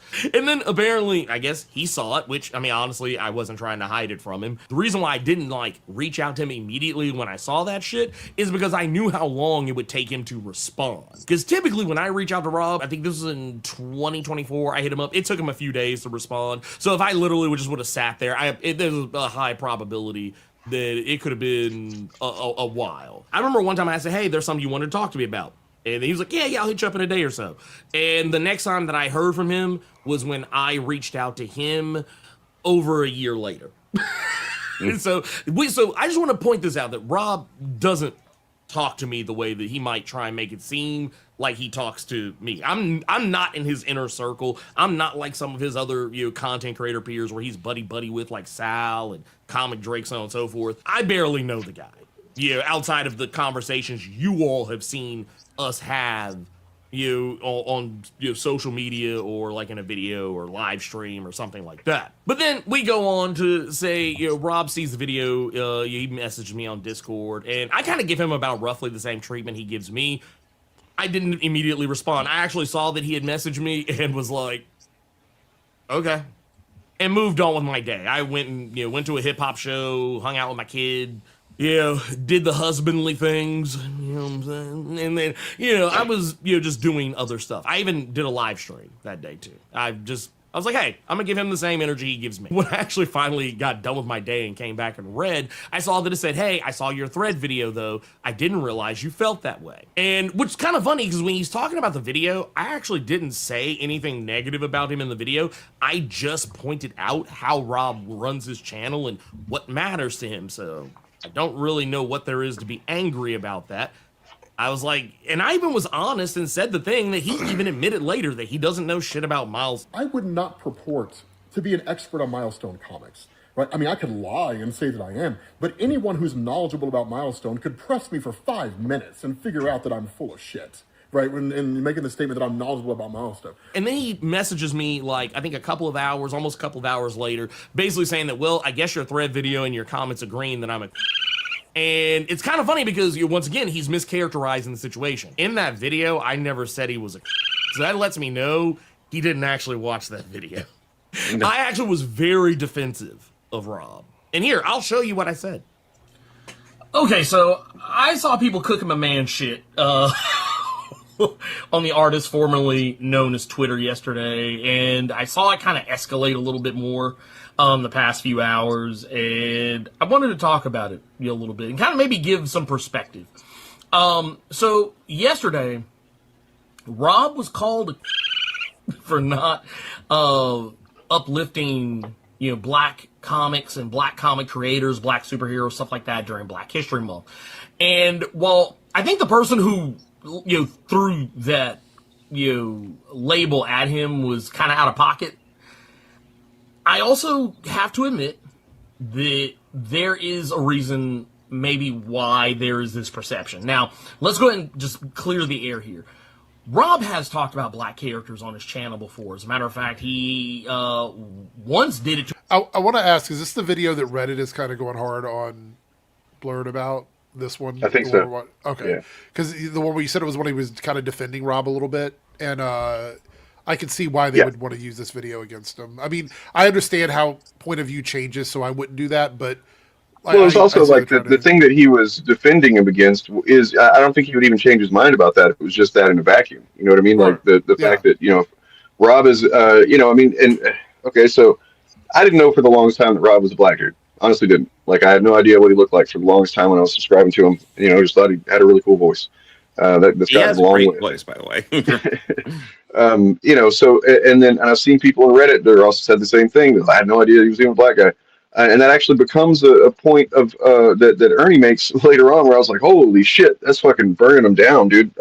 We can skip to that if you want to, because the rest of it's just kind of details of between the videos and stuff. But I mean, what I'm saying is that him not covering, black characters and supporting, well, actually, I've had problems with Rob in the past. I remember now, I just made a video about him like 3 years ago, where he was kind of the main focus, but there were others that I mentioned, and it was generally like, this was before, the initiative, before anything, when I'm still out here in the fucking wilderness by myself and shit. And I was like frustrated that guys with that kind of platform never mention these fucking guys. They never mention the people that are pissing in the fandom pool. You know what I'm saying? Yeah. And I was like, and I kind of asked the question, do you think that these people have some responsibility to do something more with their platform? Like, I'm out here, hardly any subscribers, fighting my way through the chuds, and they don't do shit. You know what I mean? I kind of, that's probably when I really started just not respecting the guy too much, because you got a huge ass platform. You could at least mention it sometimes. You know what I mean? Talk about it now and then. Especially as a clear fan of comics, he would know when they're lying. Mm-hmm. He knows, and so why not at least call that out when they're talking bullshit about stuff that he knows about? And I to be honest, I tacitly agree with Ernie here that if he covers comics that he is knowledgeable and passionate about, and he happens not to be knowledgeable and passionate about certain black characters and comics like Milestone, then he's not really under any obligation to cover it. I mean, it's almost sort of tokenization for him to do it, but then I think that all changes when you find out that he's following people who are actively racist. Yeah, Well, and that gets into the other, the other point that I think is relevant beyond just this specific issue of black creators, which is relevant, but like then just some of the stuff that Rob ends up saying to defend himself to Ernie is stuff that we've heard a bunch of times before. You know what I mean? And I think I skipped forward a little bit. So watch this video, and this is going to answer all your questions. And while technically he was correct, it answered all my questions. I don't think I gave him the response he was hoping for, because my immediate response to this video was, I said I was right. I wasn't going to like the answer. I was like, I don't follow either of them or anyone like them, and yet I'm always aware of the racist, hateful shit they say. I have plenty of ways to suss that shit out without giving the appearance of endorsing them. How would you feel if you knew I followed Charlie Kirk or Candace Owens or Donald Trump or David Duke? Would that shit sit right with you? And Rob's response, honestly, I kind of saw it coming a mile away. And it was basically what let me know, yeah, we were done. We were done. Like, whatever it is that anyone thought we were, that shit wasn't happening no more. And he basically said, it wouldn't matter to me because it has no effect on me or my life, but you do you, home slice. So when I saw that, honestly, I was going to leave it right there. But then, like about a little over 30 minutes later, he comes back and says, oh, and one last thing, as far as giving the appearance of endorsing them, you just found out I followed them today or yesterday. I've been following them for over 6 months. If I was endorsing them, you would have found out a long time ago. And he posts a screenshot of part of the thread, like the thread that I had put out. Which is kind of funny because he posted it about roughly around the same time that I was typing the message that I'm showing you guys now. I actually sent it immediately after. He didn't respond, which honestly, I don't care. Yeah, it is what it is. But my response, I thought, even in that, was gracious. Because I saw the fuck off after, because literally right as I was hitting enter, he had sent that. He sent the now fuck off part. So I was like, you know what? Whatever. I was like, you know what? Let the chips fall where they may. I was like, he and I, we are officially enemies now at this point. That's what that is. But basically, I just said to leave it where it was sure, whatever. Anyway, hope you get your shit together, dude. I used to have a lot of respect for you. Like, seriously. Fuck views, fuck subs, fuck internet fame, fuck rubbing elbows, fuck all of that. This all lives matter, MGTOW, Nazis might be right bullshit you're on is next level weird.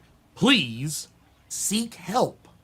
The bullet point of that video he sent me was basically to say that he follows Critical Drinker and Neurotic because he gave... Roboting?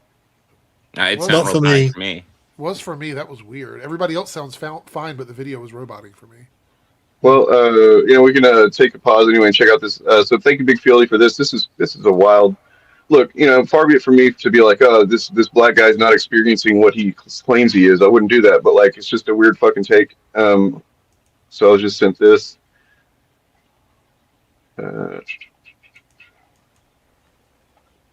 So somebody said it's nice to see you rise above it.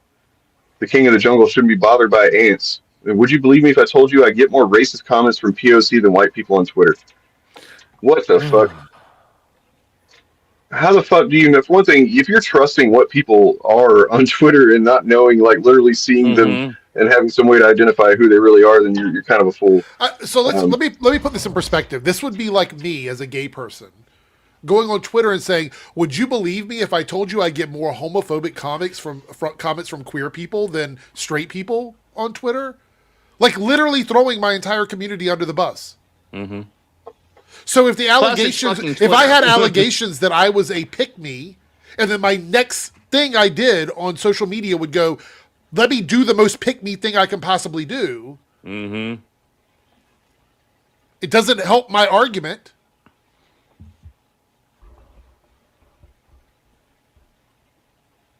So Fallen Jedi says Dane is sounding robotic but on air. Yeah, I don't know what it was. It was weird.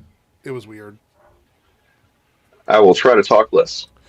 But Dane's on his phone too. I just think it's weird that this would be his response to this tweet. No, it's nice to see you rise above it. The king of the jungle shouldn't be bothered by, what does that say? Ants. Ants. Ants.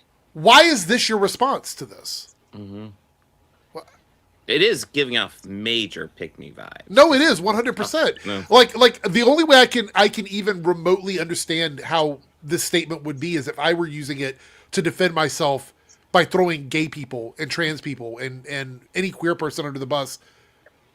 For what reason? Does that just like the accusations they made against you are being proven in this response? It definitely feels, some people alluded to it in the comments, that he's trying to do a Star Wars theory.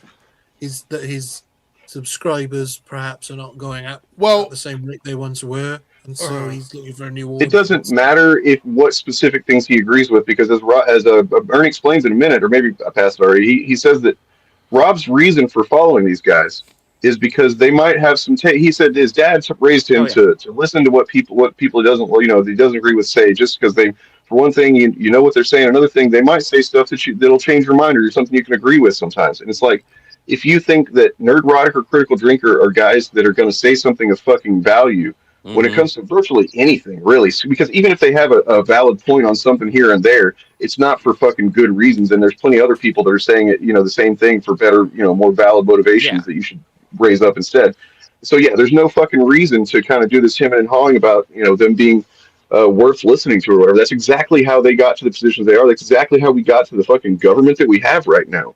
That is, is shitting its pants on a regular basis, literally, figuratively. I also want to approach this comment from a different perspective as well. On top of that, is even if we couldn't find anything, look at what he just said. Look at this response. So even if he isn't defending these guys directly, he is throwing a marginalized community under the bus to save his ass with white people. Yeah. But what's also interesting, which is kind of a giveaway that I don't think he intended, is if he's saying that based on his father's advice he's following people he doesn't agree with, then from the off, he knows that what Ernie is saying about Critical Drinker and Nerdrotic is correct. He knows what they're like. So if there is some kind of pivot towards them now, he's already admitted that he thinks that he agrees with Ernie, that they're white supremacists. Well, and I want to say real quick, I gotta run and do something real quick, and I'll be right back. But before I do, I just want to say that this is exactly the mistake that people make all the time. We're doing it right now. I mean, but like basically to think that this is just a difference of opinions when it's about these men have a difference in morality. They have a difference in literal value of human life, and that's something that if you're halfway decent person, I don't think you should budge on. They're not. It's not like, I do like the brown M&Ms or something. It's like, no, they fucking constantly, their whole career has been about, number one, making money, but using racism and bigotry of all kinds to do that. Whether they believe it or not is irrelevant. They are supporting and have promoted white supremacy for years. And so to just be like, we should hear them out or whatever. No, we fucking shouldn't. We should ice them out of fucking society. But no, it's literally one of the things I wanted to bring up. So, like, when you hear this, you got to hear both sides of the argument. That is only something that works if both sides are honest and intelligent. Right. That's the only thing that applies to. When you're dealing with grifters and bigots like Critical Drinker and Nerdrotic, it does not apply. And I also want to respond to this comment here. So there's a difference, and I'm going to explain what the difference is. The quartering was using objective numbers. That's the only reason I gave him any sort of credit, was he was looking at analytics and saying that the analytics point out that these things are declining based on multiple channels. He was looking at multiple channels. This is a really important thing because I saw a lot of people misunderstanding why I was agreeing with quartering in that moment, and I won't take up a lot of time with this, I promise. But he looked at multiple channels that all show the same thing from different content creators. That means it isn't like targeting one person and saying, oh, look, Geeks and Gamers is doing bad, so they all must be doing bad. No, he showed multiple channels and spoke about his own content. Those are objective metrics. That's what he was looking at. It wasn't a vibes thing. It wasn't a us versus them thing. It really was just him looking at numbers. I want to make it very clear. The quartering is one of the biggest piece of shits on YouTube and on the internet. So I would never, quote unquote, give him credit for anything. I would never do that. The only thing I was saying in the video was that if anybody knows what they're talking about, it is someone that makes anti-fandom content or chud content. They would know if that content is declining because it's literally the kind of content they make. And Julian, try not to spam post. I saw you post this twice because I was gonna reply, but like, you know, don't post it repeatedly. I did see it, but I wanted to go ahead and say that this is like, for me, this would be the moment for Rob. If Rob wants to firmly say that he does not support these guys, this is his moment to stand up and say it. They've already contacted him. Fuck these guys. Look, I'm going to go out on a limb here and say that X-Ray Girl or somebody that's associated with the production of Friday Night Tights has already reached out to Rob at this point. That's very likely. So I would not be surprised, maybe not this week, because they probably already have a guest lined up, but I wouldn't be surprised in the next couple weeks if he ends up being a guest on Friday Night Tights or on one of the other various shows that they do. Yeah, and here's it. I was gonna say those are the two possibilities. Either he'll do a video or something very public saying, "Hey, I do not support these guys. I do not endorse them. Yeah. There's lots of misunderstanding. I am not agreeing with them." Or he'll appear on the show, and we'll see where his morals are. I want to just reiterate this again. I think you guys need to listen to what I'm saying. Okay, no offense, right? There's no right in this comment, right? This is an anecdotal statement that cannot be proven. So there is no right or wrong. He's simply saying it. And then we have to understand why he's saying it. He is saying it because he's willing to throw any criticism tossed at him for anything that he's done. He's willing to throw an entire community of people under the bus, talking about racist comments and POCs. He's willing to do that to cater to a white demographic. That he says specifically, POC then white people, not other people, not in general, not YouTube creators. He specifically says POCs versus white people. So it's not about being right or wrong. It is an anecdotal statement he is making to cover his ass and throw an entire community under the bus to cater to white supremacy ideology. That's what this statement is. So it's not a right or wrong statement. I think something else to know as well is that Critical Drink had nothing to do with comics. Right.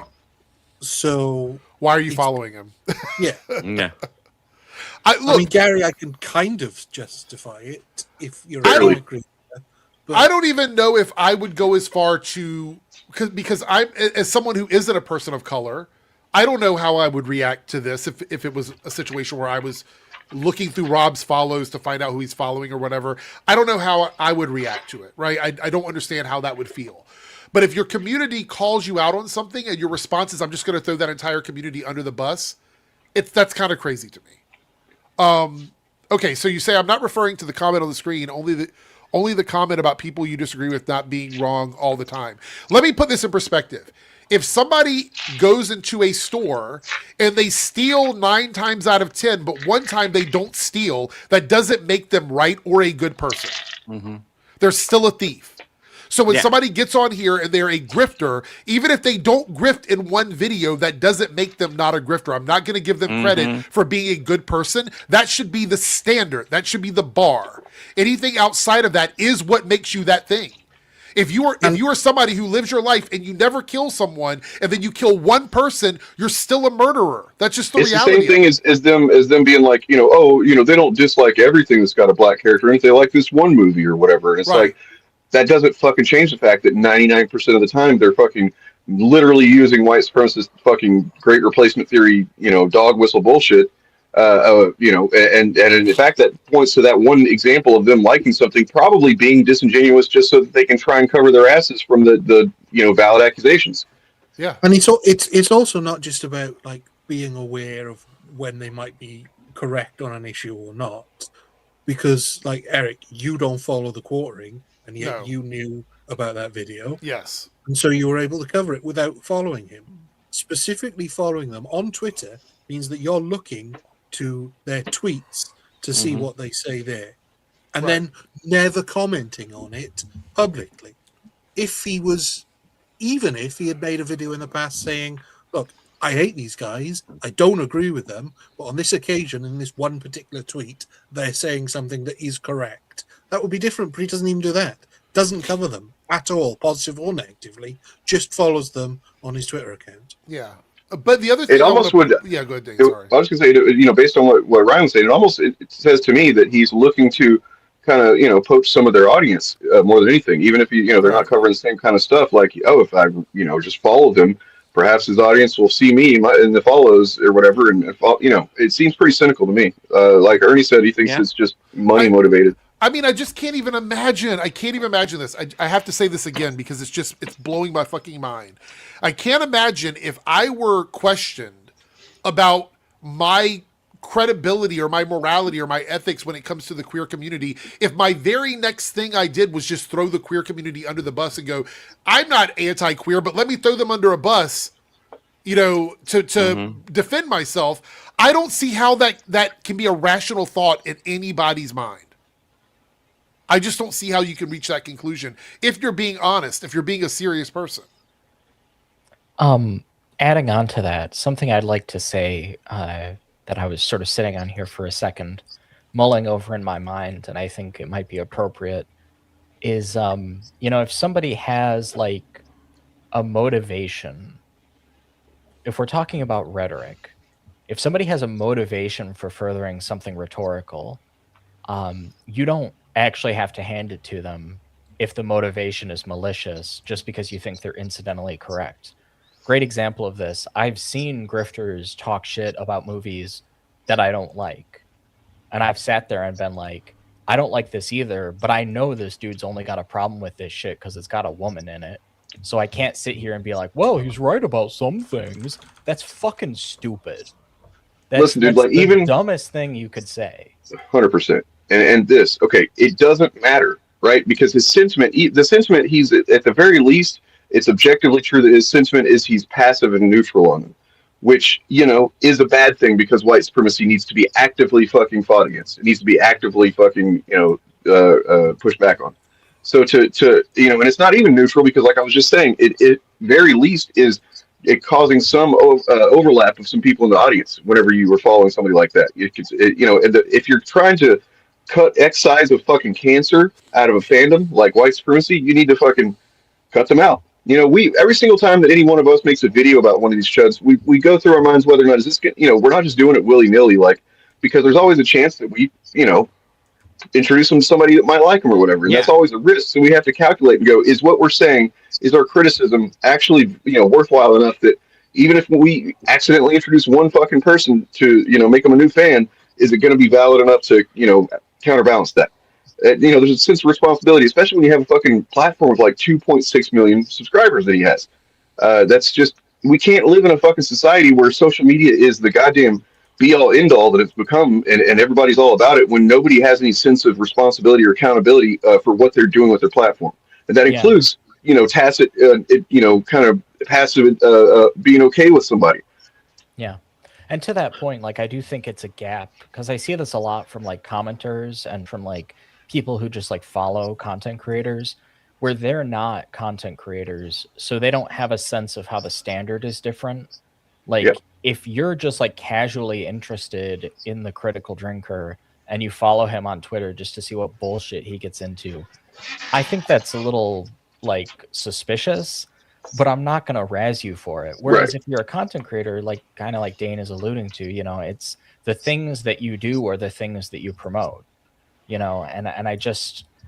I kind of feel like it's disingenuous to act like it's a totally innocuous behavior.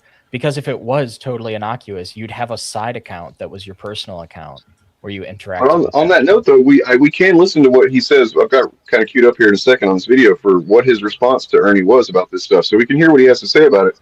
I'm just saying that, like, even without having anything else on it, that's enough to, I think to all of us here to just dismiss his, his take on it. But we can hear what he says in defense of himself. Like, you have their shit show up on your social media feed. I'm almost positive that might not have been the exact sentiment. Getting into the whole conversation, right, about one of the, like, people started to figure out that, like, I follow Critical Drinker and Nerdrotic on Twitter. Yeah. I mean, if somebody tweeted out and asked that question, do you follow Nerdrotic and Critical Drinker? I would have been like, yep. Now, why do I follow them? Because when I was younger, my dad gave me a really good piece of advice, which was this. He said, if you're going to stand for something, then you need to know what the other side believes. And you need to know what the other side stands for. And you need to listen to what the other side has to say. Not because you respect them, not because you like them, but because you are not right 100% of the time. And they are not wrong 100% of the time. I want to pause here for a second. Yeah. So we're probably going to say the same thing. Go ahead. Well, I was going to say, well, so what's his example of the other side of critical drinker and nerdrotic? You know what I mean? Like, if he's following sometimes those two guys, women are ruining, that feminism is ruining movies because, you know, feminism and weak men or something. Is that? Well, yeah, I mean, but I would also say, like, what content creators are the equivalent of those two guys that he has to follow them? Because he's saying he wants to hear both sides. So is he a centrist and he just wants to hear both sides of the arguments? Or does he disagree with them and he wants to hear what they have to say? Because to this day, I don't think I've ever seen Rob make a video about nerdrotic or critical drinker. No. Also, what is he getting from them? Not to razz this dude's dad and have him catch strays here, but like we're razzing his dad now. I'm just gonna say I don't think your fucking father had your career as a content creator in mind when he said that shit. Like you're massively decontextualizing the advice that an adult gave to a child. Like grow the fuck up. Yeah. Mm. I mean, his words there though are pretty clear that he stands opposed to critical drinker and nerdrotic. That's what he's saying in this video. He stands against what they believe in. So the perspective of that to his audience is that he doesn't like them and that he would have nothing to do with them. I mean, I think if you continue to play the video, he says as much. So it's going to be interesting to see if he stays with that because, again, I don't understand if this is his view, why he's following those two specifically when you don't need to follow them to know what they say. Okay. Especially like I said, critical drinker who never speaks to comics at all. Right. So let me I want to pull up this comment again because I feel like we're going back and forth here, but I do want to address this. So I think what the point that's being missed here, and I don't know if we can make it any easier to understand, is say for example, I started only following, and I mean this specifically, one group of people that are all anti-women, anti-gay people, anti-trans people. And if you look through my follow list, they're the oldest people I've ever followed. And there's no equivalent to that on my list. There's no other person on the other side of that. I think it would look really bad for me as a content creator if I didn't have answers for those questions. Like if they came to me and they said, hey, what is your thoughts on this? So I do understand what you're saying here.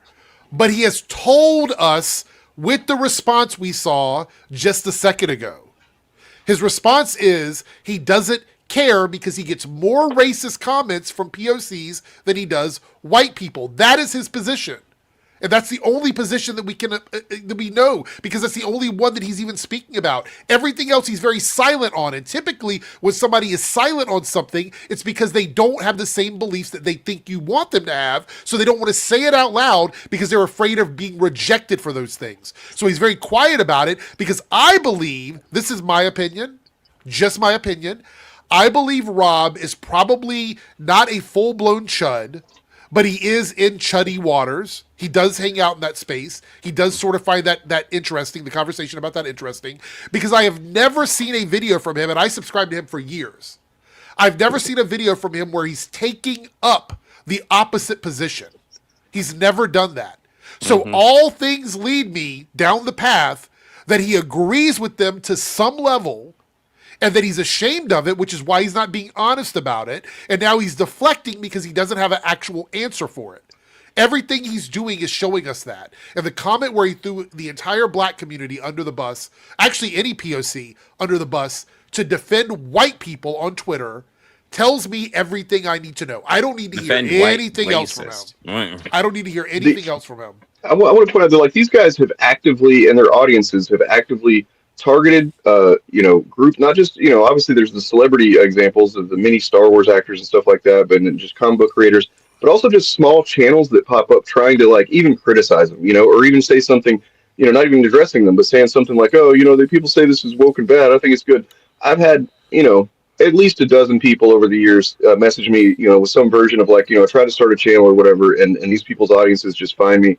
And, like, they're actively, and they don't ever encourage their audiences not to do that. They don't ever say, hey guys, we're hearing some fucking shitty toxic behavior. No, absolutely not. Especially, guys like the EFAP fucks, their audiences do that almost like as a function, a feature. And, and they're actively suppressing the fandom. People that, it's one thing if they just want to have their stupid white supremacist fucking bullshit over here in the corner, but white supremacy doesn't exist that way. It can only exist as a thing that's trying to squash anything else that's not it. Also, sort of like, again, like adding on to that, something that I think has kind of, it's easy to forget it now. It used to be way more common for people with like solidly right-wing beliefs to just not say anything about it and to just have their careers and not bring their beliefs into it, which was one of the like main like critiques of people doing left-wing analysis of art like years and years ago, was like, why that was the origin of why'd you have to make it political, because the implicit idea that a lot of right-wing people had is that we have this agreement that we just don't talk about politics. And of course, the problem with that is that the art can have political themes, but my read on this dude, I'm like, he seems like he's a right-wing guy, but he seems like he's like, people who describe as centrist now, to a T, everyone that I've seen has like some weird right-wing beliefs. And yeah, let's let Ernie cook, man, because he basically says the same thing, and he kind of comments on a factor that I had not thought about, that really only not really in a position to comment on, but like it's getting to the goods, I suppose. To possibly know whether or not you're right if you reject any opinion other than your, because you have fucking standards, you have morals, you have a principled fucking, you've analyzed your principles and they align with your fucking morality. Like, that's how you know you're right. There is no fucking question like, oh, maybe black people shouldn't be able to have vote, and women should be in the kitchen and stuff. Like, I need to hear some arguments and fucking figure it out. Like, can you do me a favor and back up like 3 seconds and then let it play for like 5 or 6 seconds? Yeah, sorry. You need to listen to what the other side has to say. Not because you respect them, not because you like them, but because you are not right 100% of the time, and they are not wrong 100% of the time. And how could you possibly know whether or not you're right if you reject any opinion other than your own? At that point, you're just confirming your own views over and over. That is a lie. I just want to point out that the initial point, right, about like, I think it's important to consider perspectives, that's a little mealy-mouthed. The idea, like, if I don't follow these right-wing idiots, I am literally rejecting every perspective that's not my own. You're lying. Stop lying. It's not the same thing. I'm sorry. Like, this is what makes this so frustrating. People have to like inflate their perspectives and catastrophize about everything. Well, it goes on with the point I was making earlier. Like, if they were honest, intelligent thoughts that were just different than mine, then okay, you might have an argument. But no, these are bigoted grifters. Like, they will, like, the only time they might say something that's accurate is something that, like, it's like something you could come to on your own. You don't need them to tell you that. Everything else is full of shit.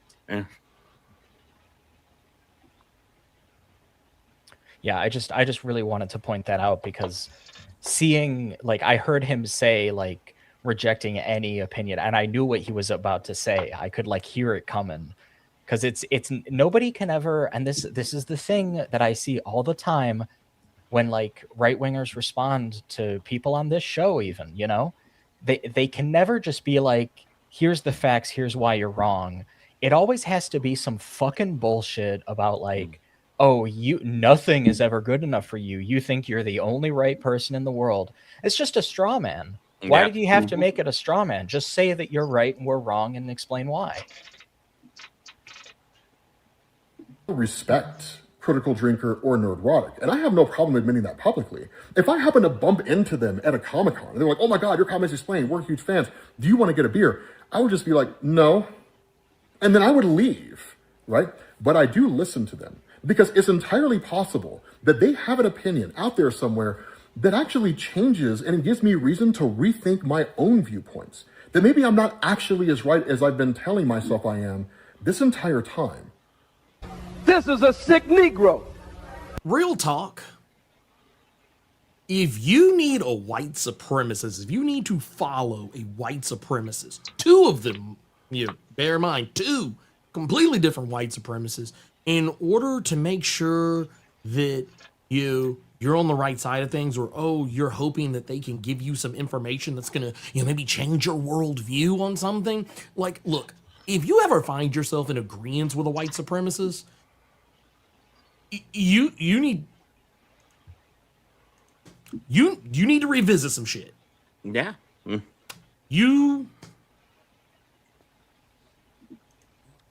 Yeah. Please seek help. I don't need white supremacists to let me know that I'm on the right side of things. Okay. Maybe if you're morally compromised or morally bankrupt, and honestly, I will add a little amendment to that. I would say, if I'm disagreeing with white supremacists, I know I'm on the right side of things. Yeah, I mean, so this, in a way, this kind of reminds me of the, it's a different thing, but it's also, it's of course the same thing as Eric July's video about, why if you're anti-tyranny and normally you'd be against ICE, but you shouldn't be against ICE right now because it's the left that are driving the conversation, so you shouldn't be against them because principles aren't what matters, strategies, so it's like it comes down to not having actually firm principles on shit. You're just for different reasons, different topics for sure, but like that's what it is at the core. Is Rob doesn't have any principles about what he believes about and shit like that, and Eric is just willing to flip flop on his if it's convenient. Yeah. I think Rob is. I also think he's got some anti-blackness in him.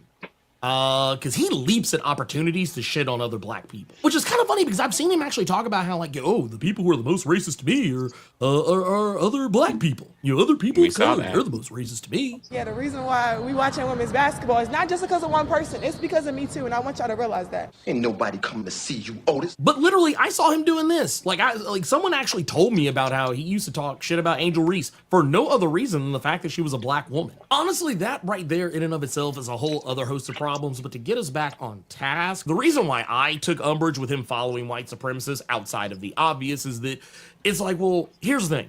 I don't really follow anything that I don't want to see. Like, I can keep up with what Nerdrotic and Critical Drinker and Heels versus Babyface and Young Rippa and Melanie Mack and Geeks and Gamers and all of these other people who kind of traffic in white supremacy and just very bigoted and misogynistic, homophobic, transphobic views. People who are literally like they brush their teeth with anti-blackness. I don't have to follow them to know what they say. I know what they say. I have ways of finding out what they say. I don't need. I mean, like not to undercut his point or cut into it or anything, but like they're what they say is in the general sense. White supremacy, male supremacy, anti any kind of pro strict hierarchy, gender norms, so on and so forth. Right? That's what they're about. Anything else they say is often just a lie. Anything else they say is, as we talked about it, Eric, you prove it every fucking video almost. Like everything they say is a dishonest thing in service of that general thing. So there's no fucking reason to listen to them. A play-by-play, blow-by-blow of what they do. And honestly, that's what you get if you follow somebody. Now, once again, he only follows 215 people. And just based on how my social media algorithm works, I follow over 1,000 people on Threads. And I don't think that it really goes outside of the spectrum of comic book artists and writers, wrestlers, actors, singers, Instagram baddies, cosplayers. Yeah, cosplayers. Like maybe the odd video game developer, and political activists.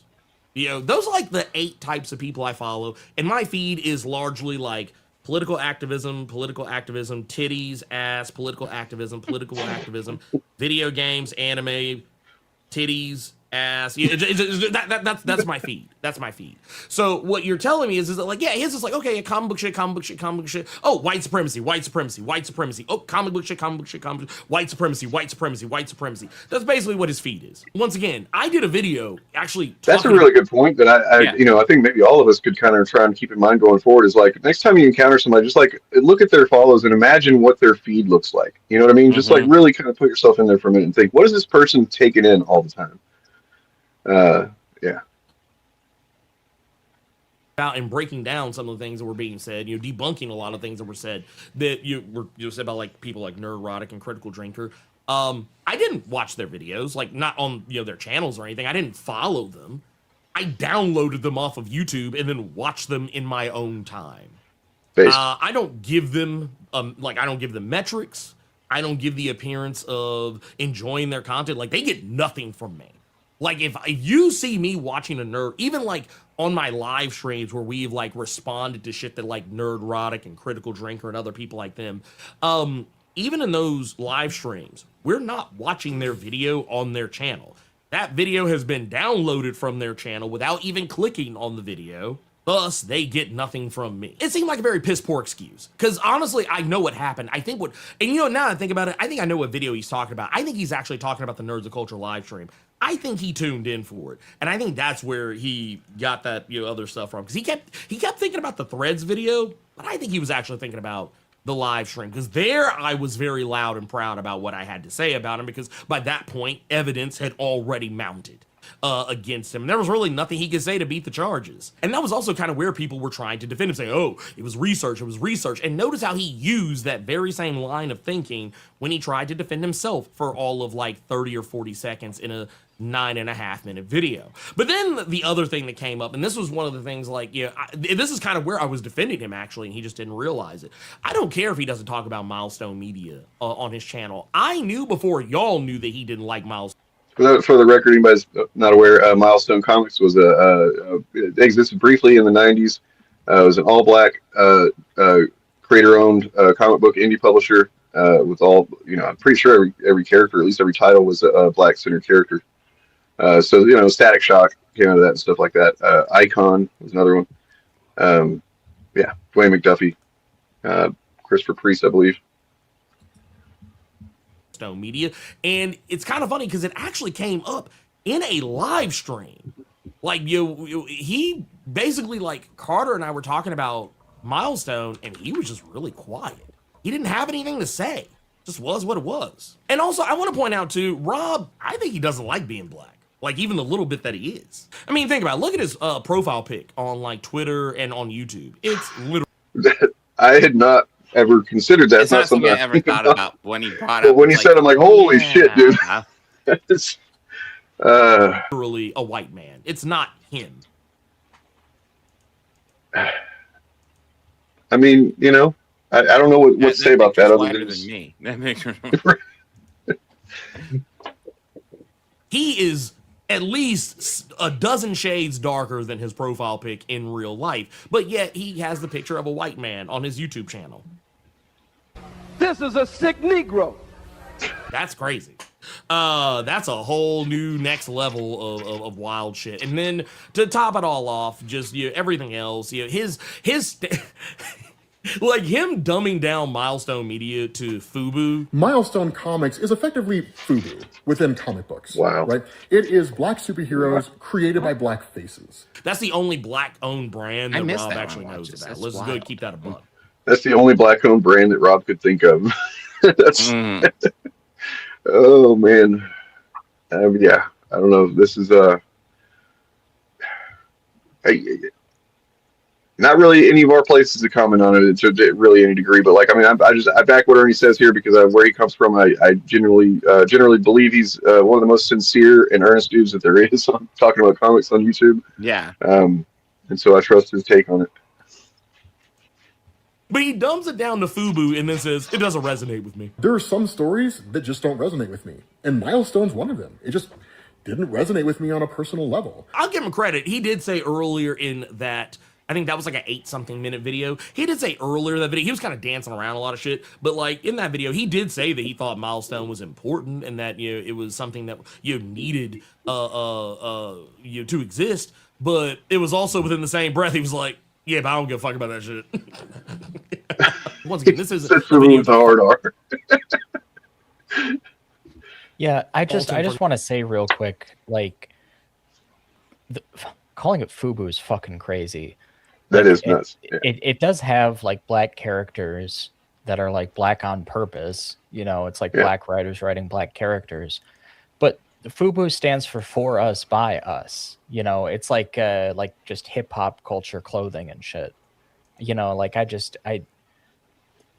the idea that like that stuff is not really meant to be like for white audiences feels a little odd to me, given that like one of their main, and even I know, I'm not a comics person, even I know this, that one of their like big characters got adapted into a series that was also run by, like written for by one of the Milestone Media writers, Dwayne McDuffie, and that was Static Shock.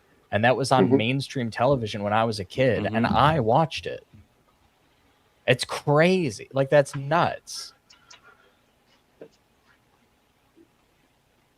Not liking Milestone. He's well within his rights. But I will say, it does strike me as a little sus that you like the black character who was a all lives matter, both sides are, and honestly was even kind of seen as problematic by other black people, which I feel like Rob really identifies with, because I noticed that some of the things he was talking about in various other threads, he was one of those people who was very adamant that he was like, oh, I don't want to be the voice of black politics. I don't want to be that. I don't want to be that. That's not my thing. And ultimately, in the last video that you put up talking about how I'll address this, it basically all boiled down to centrism. Like Rob basically bragged about being an enlightened centrist. I mean, he didn't call himself an enlightened centrist, but I mean, he was basically the enlightened centrist meme, that whole, oh, there's fault on both sides. Look, I get it. Yes. Is there fault on both sides? Sure. But when people talk about how they don't want to share their political opinions or they don't want to take a political stance, that's honestly, like, that's shorthand, at least to me. In my experience, I've generally been right about this, when dealing with people like this. In my life, when I have encountered people who say that, oh, I don't like talking about politics, or, oh, I don't really like sharing my political opinions, or I don't really like diving into the political arena, it's usually for one of two reasons. It's usually because they're afraid that you're either going to find out that they have either bullshit politics or no politics at all, or you have fucked up politics. And that's usually what that boils down to. It's one of those things, like I'm not talking about like, oh, I don't like doing this shit at work. I mean, I'm talking about like not wanting to do this shit, period, ever, on anything, regardless, no matter what. And it's like, for the longest time, like guys like Gary, Nerdrotic and stuff, they got by basically pretending to be either centrist or non-political, you know what I mean? But even though they were obviously, not obviously, if you knew what you're looking for, knew what they were saying, they were appealing to right-wing politics. But, eventually they started moving out of that. I'd like to give us credit for kind of urging them to have to kind of shed that mask anyway. I mean, I'll be. I know. I covered Gary not that long ago, and he still claims that he's independent, and it's like you're so full of fucking shit. He's MAGA pilled all the way. Oh yeah, just like Eric July. Wait, Gary, like Nerdrotic Gary? Yeah. That's crazy, because he literally JQ'd in one of his fucking videos. He was talking about Jewish people he does that, controlling everything. That's that's so nuts. Oh my god. Yeah, no, he. Well, look, I mean, hey, think about it, because Republicans support Israel, so that is independent. You know what I mean? So I'm sure that's some way that he, that's how Nazis justify that, I think. Age we live in, you might have been able to get away with that like prior to 2016, but in the day and age we live in now, I feel like if you don't stand for anything, then you stand for nothing, or you stand for the status quo. Take that how you wanna, but that's just how I look at things. And I'm sorry, but you having a platform as big as you have, and then in the same breath wanting to, I don't want to share my opinions on that stuff. I don't want to be this. I don't want to be that. I mean, you know, it's your prerogative. You, at the very least, should have a better excuse than fault on both sides. And that's something that Rob's been throwing around for a while, that whole fault on both sides. Fault on both sides. I'm not going to pick a side, but fault on both sides. And because that's just a really easy way for people to not pick a side. To be a fence sitter, to be a both sideser, you're a coward. That's basically what you are. When people tell me that they're a centrist, that's just a really fancy word to tell me you're a coward, that you stand for nothing, that you'll literally just stand idly by because you don't have an opinion on anything. At least not. I'm going to pause this for a second. I want to reiterate this. Nobody is saying that you can't listen to the other side. There's a difference between listening, understanding, and supporting the other side. Well, that also ignores the whole conversation we had about platforms and responsibility. What do you even? Chariot literally laid it all out like 30 minutes ago. That suggesting that the only way we can keep up with what they're doing is by supporting them on different platforms is the argument doesn't even make sense. Nobody is mad that Rob or anybody quote unquote listens to the other side. I literally make videos on this stuff. Well, let's talk about YouTube news, YouTube new boot, whatever. Okay, so what's the thing in the center that we're referring to when we say the other side? What's the thing that we're on one side of and they're on the other side of? Let's think about that real quick. What do you think that is? So I'm arguing with you. Wait, I'm arguing with you, Eric DeBunk. I think you're trying to say I'm not arguing with you, right? I think that's what you're saying. But then you're making points about stuff that we've already addressed, and as if we're still on that. Yes, I'm not yelling at you. I'm yelling at the concept that we would have to support them to listen to what they're saying. I don't think that is the fair statement, and that's the entire argument that's being made about Rob. Is that there's a show of support being masked as, oh, we need to listen to what they're saying. That's what the whole debate is. Yeah, like I understand. I understand what you're saying. I get it. I don't agree with you, but I'm saying like we've already addressed this concept of like showing support equaling like listening to the other side. Like we've already addressed that. Jerry did a great job of it earlier. I just want to like add on to that. Like I literally put out a video today that people can go watch. That's a response to the critical drinker. I watched like 7 different critical drinker videos and like talked about them. Sorry. And I know it was that thing was a labor. I would say labor of love. That probably sounds wrong, but it was a labor. It's dedication. And, it took me forever to finish it just because it was very difficult. But the thing that you'll notice if you watch that video is like because it's a scripted, structured essay. I watched all of his videos and then like wrote the response. So I was necessarily like listening to what he had to say. And B, like, if you watch the video, you'll see there's timestamps on screen, right? So, like, I'm literally showing you where in his videos you could check to see the context for what I'm talking about. So I'm, like, I don't think anybody here is really against literally listening. Because, like, if you want to refute the argument, you have to listen to the argument. But, like, this is a euphemism that Rob is using for supporting.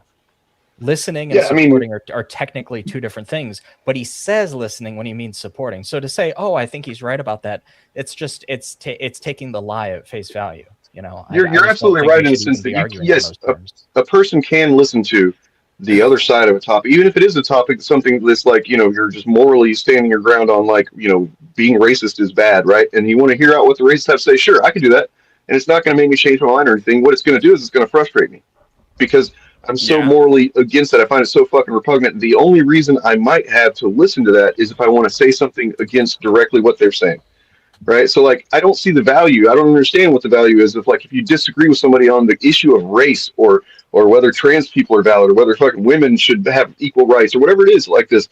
If you don't agree with them and you say you don't agree with them, but you still want to hear them out, why? What is that doing for you? I just want to say, like, because it seems like this chatter is confused why we're arguing against what they're saying. Yeah. I just want to lay out very specifically, like, as an analogy, if Donald Trump gets on the news and he talks about like the Epstein files, but he blames it on Bill Clinton, and then you go online and you start posting stuff like, yeah, dude, we really should do something about Bill Clinton, but like, you know that he's ignored. Well, Bill Clinton is in the Epstein files. It's like if he blamed AOC, you know. It's like a distraction, and then you were like, well, if AOC is in the Epstein files, then I agree that we should investigate her. It's like an obfuscation because Donald Trump is the criminal, the one of the main criminals implicated in that case, right? We're not talking past each other. I just have to say we're not talking past each other. My problem is that you are saying something that is it's a response to a lie that like I think is rhetorically problematic. It's technically true, but you shouldn't be saying it. That's the problem. We should just get off talking about this dude because he's not having the same conversation we are, or he's not understanding where our point is. So like, let's just move on. I did want to say real quick, I did not, holy shit, know that James Vanderbeek died. That sucks. I watched a few episodes of Dawson's Creek back in the day, but I'll tell you what, he was awesome in Jay and Silent Bob Strike Back as himself. Yeah, the Dawson and the pie fucker. Unfortunately, I have some other Kevin Smith related news, and God is dead. Bud Cort, who played the earthly body of God in Dogma, and of course, more famously, Harold and Maude. He's also died today. But I thought Alanis Morissette played God in Dogma. She was God. He was God on Earth. Oh, he was the body. He was the body that gets assaulted by the Stitch. By the way, I'll say this again. I'm really excited to say this every stream. Basically, Dogma is now. You're able to watch it in full HD. You're able to buy it, rent it, whatever. It hasn't been available even beyond DVD quality ever, and now it's available. Thank God. Thank Alanis Morissette. All right. Except in the UK where it was available on Blu-ray. Fuck off! Come on. I do have to say I have to jump out of here because it's past my time. But gotcha. Anyway, I will catch up with all this when I get home. I'll watch the rest of the video. But I want to give a shout out to the chat, the super chatters, everybody that's here participating and listening to both sides, I guess, if you could say here. Anyway, thanks everyone, and thanks everybody in the chat. Be good. Later, don't get banned. Later. See you well, this video is pretty much over. He said all the goods there. Later, Eric. Sorry. And I have one little thing that we could look at that was sent to me that's kind of amusing. This is about this is a response to Birdman's video where he. Well, let's take a look. So we know that it wasn't just like an accidental post, or he didn't really read the full thing and just posted it or anything like that. This was an intentional racism. Okay, good. Let's see those receipts. Yeah. Yes. You're allowed to waiting.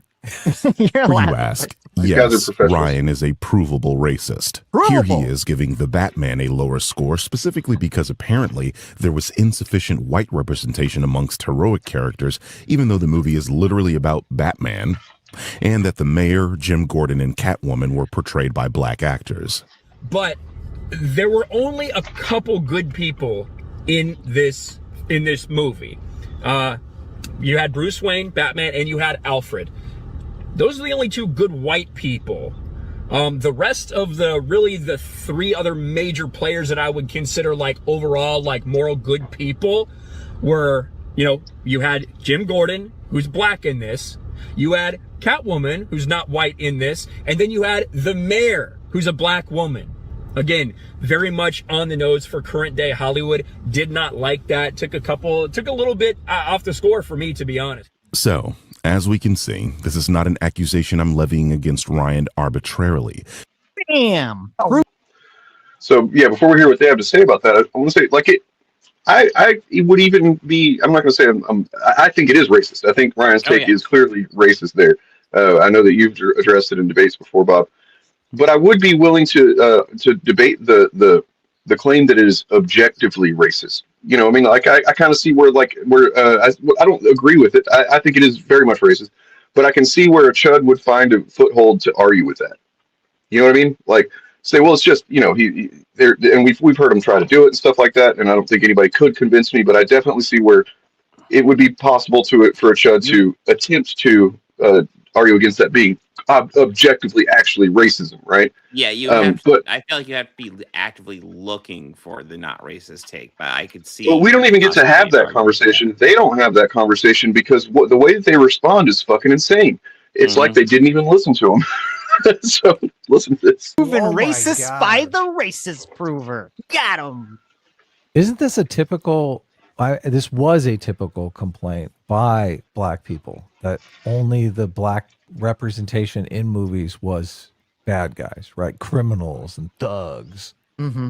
That was a common complaint, right? Ryan's just making the same complaint now that it's the roles have been reversed. All the black people are morally degenerate, terrible people. Well, you didn't know that if back in the day there was a movie and it had a bunch of black people only portraying criminals and you called it out, that meant you were racist. Yeah. Yeah. Undeniable. I like that this is offered up this as is undeniable. Genuinely proved. I'm losing brain cells. Like, so real quick, number one, yeah, that was an issue. Lots of black characters got tokenized and stuff like that. That's where all that came from. But even more important, we're talking about the fucking Batman. This was the first fucking thing the Birdman said in the fucking clip. He was literally literally about like a good white man. Yeah, he's the main character. He's heroic, and he's more heroic than every black character in that film. Yeah, literally. I mean, think about it. Like, Commissioner Gordon has failed at being a cop, or he's not Commissioner Gordon at first, but like, you know, the system has failed. Everybody's failed. Batman's the only one that can show up and do things the right way or whatever and get the job done. And he's a white guy. And importantly, we see him like suffer for it. He's like, he's at his wit's end. He's doing so much. And it's just like, there's like scenes in the film where like Commissioner Gordon is realizing like how deep the corruption goes. And that of course implicates the mayoral candidate, the good one, the black woman whose name I can't remember.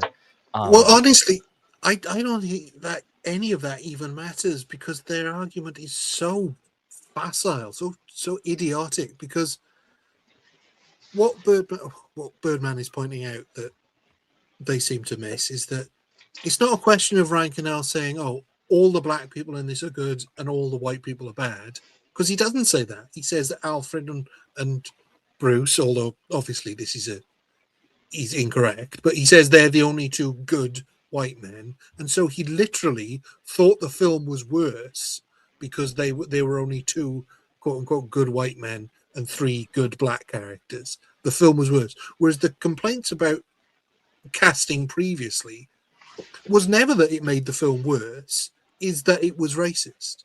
It was racist to always portray the black characters either as criminals, degenerates, or to kill them off quickly.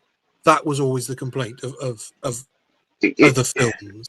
With these guys, it always seems like the thing that they do is they hear a take, like they just heard that, and then whatever their mind connects to that is loosely kind of related or whatever, they don't think through an argument. It's just, he goes, oh yeah, this reminds me of how black people complained about, you know, so I'm just going to say that as if that's some valid pushback against this being racist, a racist fucking take, when it's not.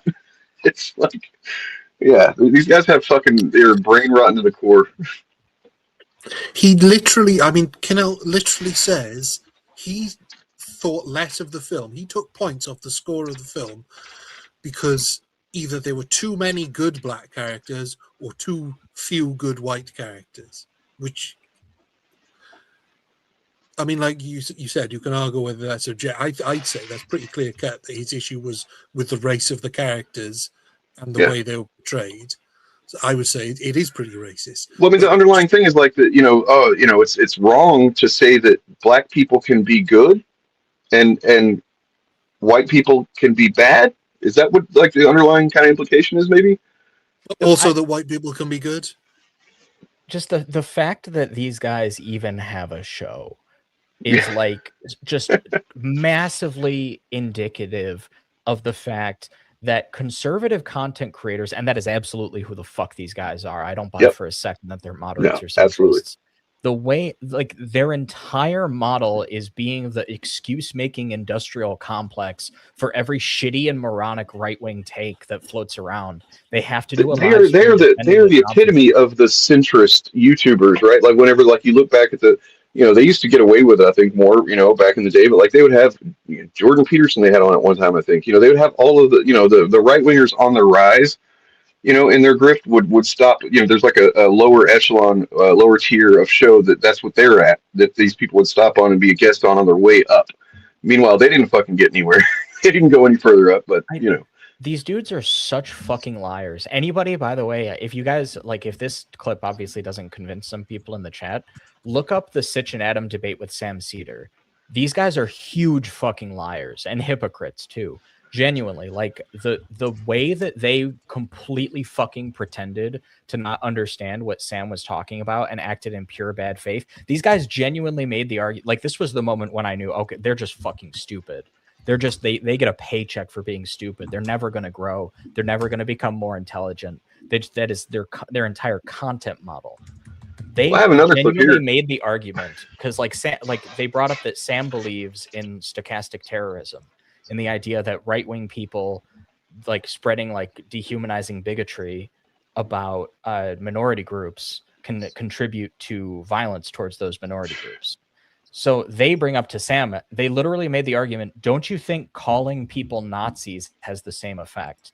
That people will contribute, that it'll contribute to stochastic violence, ignoring literal Nazis exist. There's no such thing as a Jewish cabal that runs the world, but there are Nazis, and the idea that if you call them such, you're instigating violence is fucking insane. And B, these guys literally made that argument just to make an excuse for the shit that they were trying to pull with Sam, where they were acting like they didn't understand why he was taking issue with an American exceptionalist argument. Well, I mean, never mind. Like there are examples. Well. There are examples of fucking Matt Walsh Matt Walsh saying that the Boston Children's Hospital is transing babies or whatever the fuck, and like they get actual bomb threats to the hospital. You know what I mean? Luckily, didn't get any actual bombs. Meanwhile, show me where there's groups of Nazis getting fucking bomb threats from. Also, what I mean? Too, being a Nazi is a choice. Like it's just the alternative that you have to impose is to imply that people choose to be black. Go fuck yourself. You're an idiot. And like I'm sorry, these guys really piss me off. Like hold on, Sherry. I want to you're very story minded. I respect your views and your analysis of story. So this is actually great to have you on for this. This is a clip of me and Bob conversing with Adam and Sitch a while back. It was actually almost to the day. It's been how many years? Because it was on Valentine's Day. Remember? That's right. Yeah. This is our Valentine's Day. And so we're talking about WandaVision and She-Hulk and stuff. I forget exactly what this part of the clip says, but I think it's the She-Hulk thing where, WandaVision is a good example of people seeing wokeness in it because, they would look at the show and they'd say, okay, you have a show where basically the male characters who are more stereotypically masculine are portrayed as evil. You have the evil masculine military general guy, even though he's technically doing the right thing. He's trying to stop, Wanda, who's basically being completely evil. And then the men that are considered more. Not gonna lie, I always find it interesting looking at the looks on my face because I remember the thought process when he's bringing this stuff up, and I'm going, the fuck are you on about? Yeah, I mean, I wasn't on camera that day, but I like sincerely trying to follow somebody like this, like sincerely, and just like being like, hold on, you're saying something every few words basically that is just such an assumption of weird shit that I you know what I mean? Yeah, I'm trying to parse it together, but I'm like, the fuck are you on about, motherfucker? More good are classically, I hate to use these terms, but are more stereotypically, passive or female in terms of kind of their characteristics. And just like all the assumptions of like, well, passive means female. Obviously, those two things are the same. The way that the show basically coddled Wanda, and they even had like a character, I forget her name. It was Captain Marvel character's daughter. Enter in the show and basically make excuses for the fact that Wanda is, basically being a horrible villain, mind controlling, all these people and inflicting horrible pain on them. And when this is called out by the show gives this excuse in the dialogue of like, well, you don't know how much Wanda has lost, you know, as an excuse. And it seems like there's like just this weird attitude towards, you know, gender roles in some of the MCU properties that I think people are picking up on. The look on That my entire face. monologue is just him saying, like, effectively saying, well, you know, people are saying this. A lot of people think this. People are picking up on this. Why don't you say what you fucking believe? You little Yeah. Well, it's coward. also right, You and it's also just sniveling this little idea that fucking like pig. these chuds do this all the time, where they're like, if a character has a viewpoint, that means that the whole show has that viewpoint. If a character has something to say, that then the entire show and then the writers that by default are obviously activists because they had a character say something. You know, they don't understand. They just fundamentally don't understand writing, and like that. It actually is possible for a writer to write a character that believes completely different things than what they do. You know what I mean? Not only Very common. Not only that, but they seem to dismiss the idea that there can be two conflicting things going on with the same character. Like, Wanda was only portrayed as good, and the quote-unquote villain was only portrayed as bad. Whereas, in fact, bad when he was trying to do something good.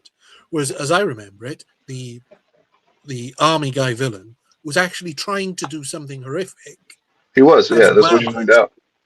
As well as also being kind of on the side of good because he was trying to stop Wanda, whereas Wanda was doing something bad and also something that she felt was good. So it's well, I think this ties into the She-Hulk part of it. I don't know if that's mentioned in this, but like the idea that, you know, as we point out when it's like this was a lead up to, you know, this is an ongoing narrative on the MCU. So this WandaVision was very intentionally kind of the villain setup for her to be the villain, the antagonist in Doctor Strange and the Multiverse of Madness, where she very clearly was that. She was very clearly in the wrong, right? Like, so I don't think the show ever said she's right to be doing this. I think the show very obviously says that she's brainwashing people. That's not fucking good. That's not good at all. Like, it seems like the only thing that would make him happy is if they shoot her in the head at the end of the show. Like, this is evil. You gotta die, bitch, or something like that, you know? But, you know, he goes on when we talk about She-Hulk to say that because at the beginning of She-Hulk, she has that moment where Bruce is trying to teach her or whatever, and they all got so upset, all the chuds did, because she said, oh, I don't need to blah, blah, blah. You know, women deal with stuff all the time. So, you know, which, never mind the point that women do deal with things that men don't, but like they were taking issue because, oh, how can she say she can control the Hulk better than Bruce can? And it's like, obviously this is a setup for her to have a little bit of hubris, and this is going to blow up in her face. Clearly. I was pretty confident in that. And then, of course, you know, second or last episode or whatever, she hulks out, freaks out in public, and, you know, does the thing. And it's like, he literally says that doesn't count because it's not part of her story arc. I was like, dude, that's a story arc. She's like, no, this is a different episode. Like the whole, this is just from memory, obviously, but like the whole of the advertising for WandaVision is that like it's like uncanny and like characters are like suspicious that of like, you know, the stuff they're experiencing that's like not real. There's a whole scene where like Vision is trying to figure it out. Like the idea that the show maintains that what Wanda is doing, like there's no problem with it. Like she's not a morally, at best, morally ambiguous character is so weird, especially because the films have this whole angle where it's like, if she doesn't make good judgments with her power, people will get hurt and bad things will happen, you know, which obviously happens in the film where she's introduced in Age of Ultron. So the idea that this is a character who's like promoting something that she's doing, it's just so dull.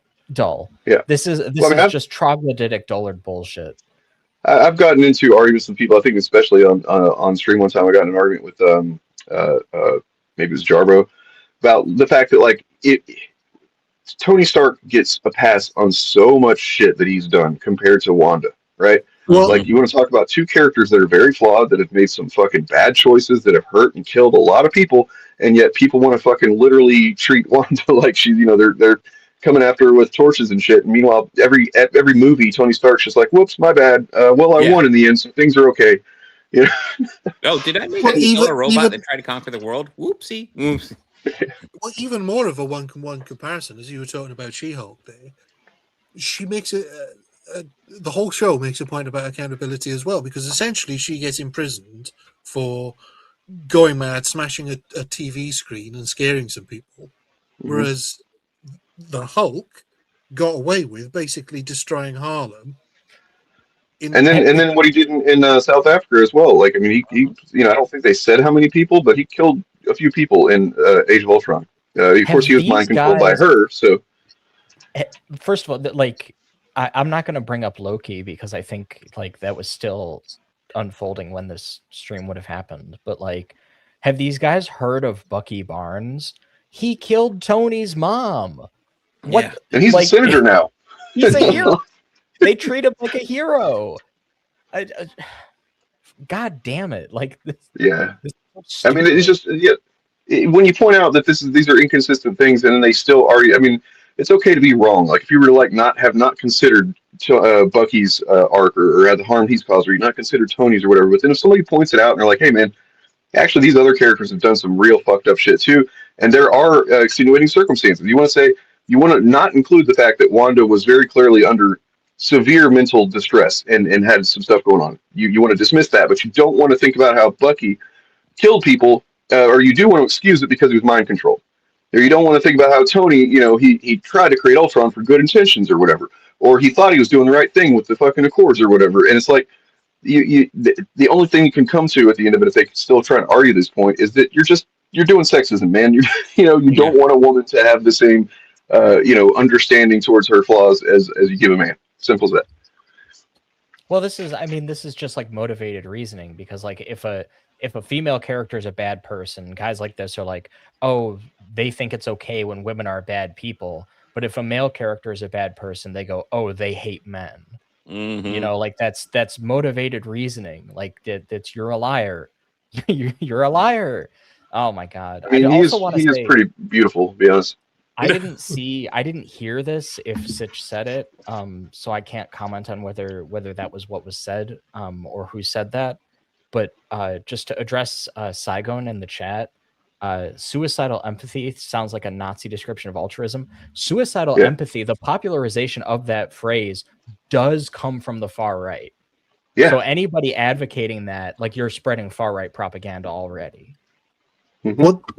What's funny about these two idiots, though, is I don't think it was the Sam Cedar debate, but there was one guest that they had on that was just so much more knowledgeable than these two morons, that Adam said 3 words during the entire 2-hour conversation. He could not answer for anything, any of his beliefs, when confronted with fact. And I can't remember who it was that was speaking to them, but yeah, he just completely shut up, didn't say anything. Well, I mean, most of the time, I actually kind of enjoyed talking to Sitch for the most part. Like, if it was just me and Bob and Sitch, or me and Sitch, or whatever, I don't feel like it would have been a shitty experience, even if I disagree with him a lot. But he at least seemed to, argue with, I don't know about good faith, but he would address points and stuff like that. Yeah, whereas, like, Adam was just being a fucking piece of shit. And, like, anytime Sitch would kind of troll, like, he's a valueless little troll. Anytime Sitch would kind of get back into a corner with his argument, which he basically did every time, because every time me and Bob were like, dude, that doesn't make any sense, and here's why. Then Adam would come in with some bullshit, and it was pretty egregious. I would kind of disagree with a lot of that read. That's a weird read of WandaVision. I've actually never heard that read before, so it's taking me a moment. I have a little bit. I've kind of got into it with somebody about it, but like the idea that, no, I don't think that the show excuses what she's done. The show, and very clearly, when you follow up with Doctor Strange in the Multiverse of Madness, that was just the beginning of this arc where she's going, she's losing it. She lost it, dude. Like, she is the villain in Doctor Strange. That was just kind of I'm not disagreeing with that, obviously, but that's a different writer, different director. But I mean, it was the plan. WandaVision was pretty much set up to be like her villain origin story, almost. Right, and also, it's like, to say it's evil, if you want to call it that, that's a way to judge it. Well, I know you don't like the word evil, but immoral, whatever word you want. It's definitely immoral. Definitely immoral, definitely fucked up. I don't think the show at all or anybody is excusing that she mind controlled a bunch of people and stuff like that. I think what it was doing was approaching it with a sense of empathy for her mental state, which is different than if she was literally evil and deciding I'm gonna fucking do this evil shit. You know what I mean? Like there wasn't like a villainous intent. It was she didn't fully understand what she was doing, and then once she did, she was just kind of so lost in it. And like I think that's actually a reflection of how sometimes people with mental health issues are treated in the real world. I think that's more what it was commenting on than any kind of gender thing. And also Vision, Vision, he was kind of just moping around a lot when he was in the show, but at the end he had a badass fight with the other Vision. So I don't agree that he was just like not doing anything manly or whatever, but he's a robot, so maybe it shouldn't apply. So yeah, there's that part. There's the She-Hulk one is the most insane one. Bob, you remember that? Yes, yeah. The argument literally became, is her doing something early in the season and then that being followed up on directly later in the season, is that an arc? Is that part of her arc or not? What would you say, Sherry? Sorry, can you repeat the question? I was just trying not to get angry. So if a character does something at the beginning of a TV season, and then later on in the season, that thing directly is followed up on and commented on, or like kind of addressed, is that part of the character's arc? Yeah, it's called writing. Yeah.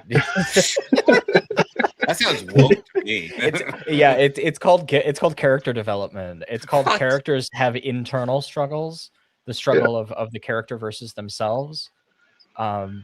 Basically, like almost every like female like MCU like hero that I've seen in a film. Obviously, I'm not as into these as some people. But just the ones that I've seen, like Captain Marvel got brought up earlier. Captain Marvel, literally, there's like a whole thing where she's like struggling with her like worldview, and like there's a certain point in the film where she's realizing that she's been a bad person this whole. She's been fighting for the bad guys. Yeah. She's literally a bad guy at the beginning of the movie. Sorry, I got a little spicy earlier with Sitch just because I feel like he's really mealy mouthed. He's not the worst of the two of them. No, surprisingly, but they both serve. Fortunately, they haven't grown a whole lot, so they don't serve a whole lot of the purpose of radicalization. But they are part of the pipeline, and they definitely were a bigger part of it at one point, I think. Yeah. What else we got? I have a clip from Rob from a live stream that he did while we were streaming, and he addresses this stuff. And I kind of want to go over that before we wrap up. Does he stream much? No, not that often, which I find is interesting. Yeah, he's streaming. Oh yeah, somebody now. somebody said something earlier in chat, like, you guys got my man streaming Marvel Rivals. Yeah, that made me crack up. I had to mute myself earlier. But I haven't been able, because I've been on here, I haven't been able to really dive into this. But I was looking at this transcript, and he does address it. And looking at the transcript, it seems like he says some stuff I'm not thrilled with. But let's see. Okay, that whole beef thing. I don't know that I would call it beef.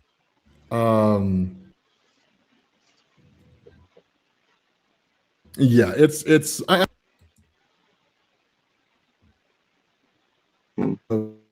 Videos that Bob going on out there. All I do is follow Nerdrotic and Critical Drinker on Twitter. Here, what? Can you give me? Oh shit! I'm trying again. Okay, technical difficulties. We should go this way.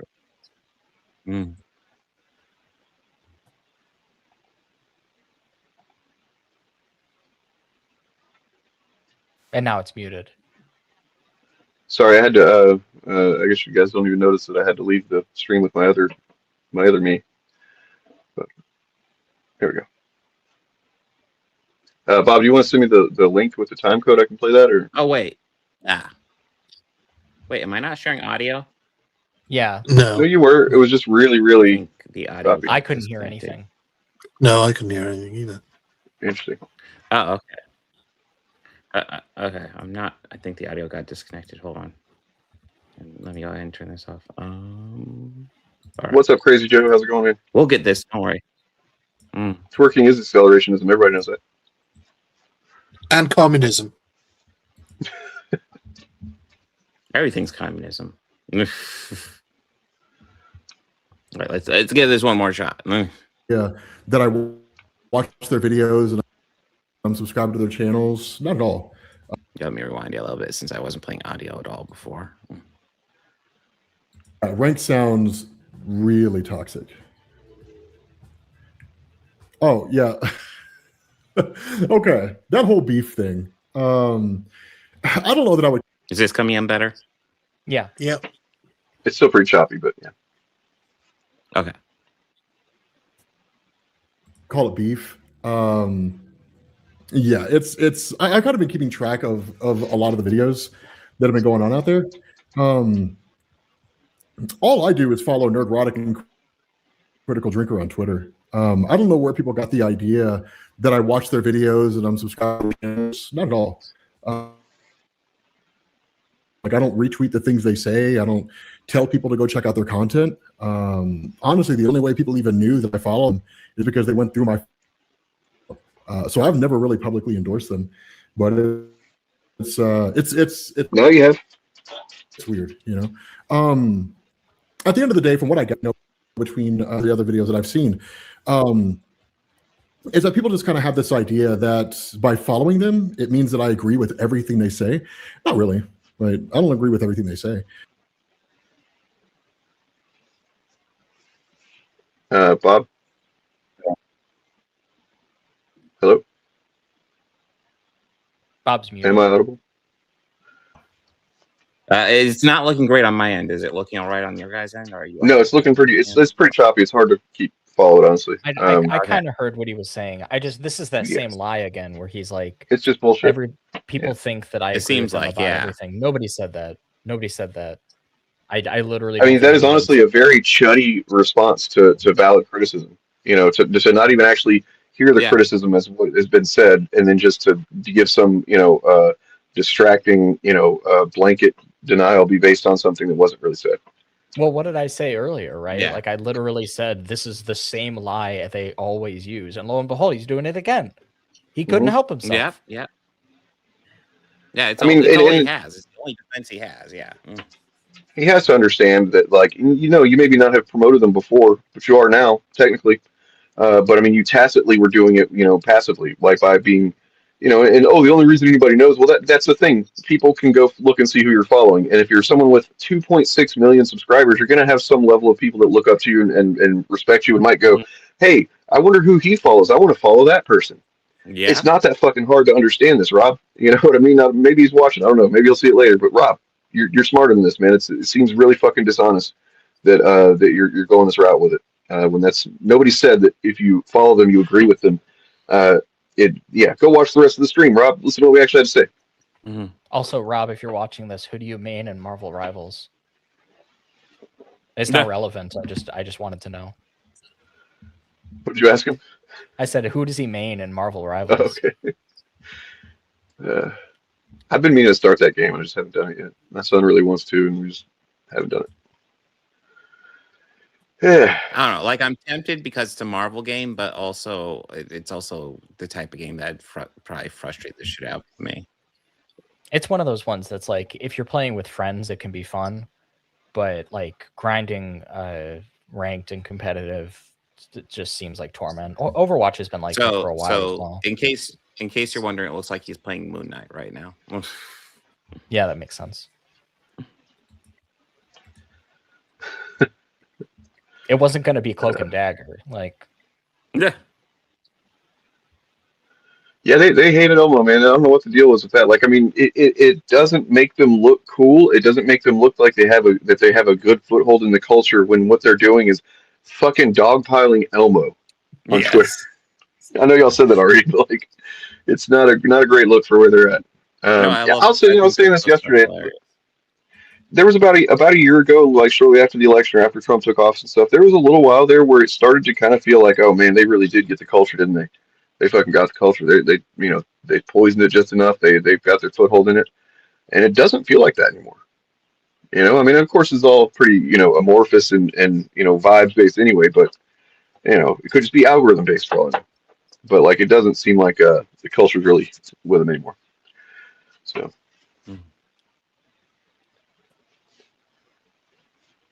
I do think, I mean, something funny about that is it's probably difficult for them to occupy that position because they always have to be under attack. When Donald Trump got elected, there was a lot of celebration where they were like, we won, we're going to do this, you know, hold this L, blah, blah, blah.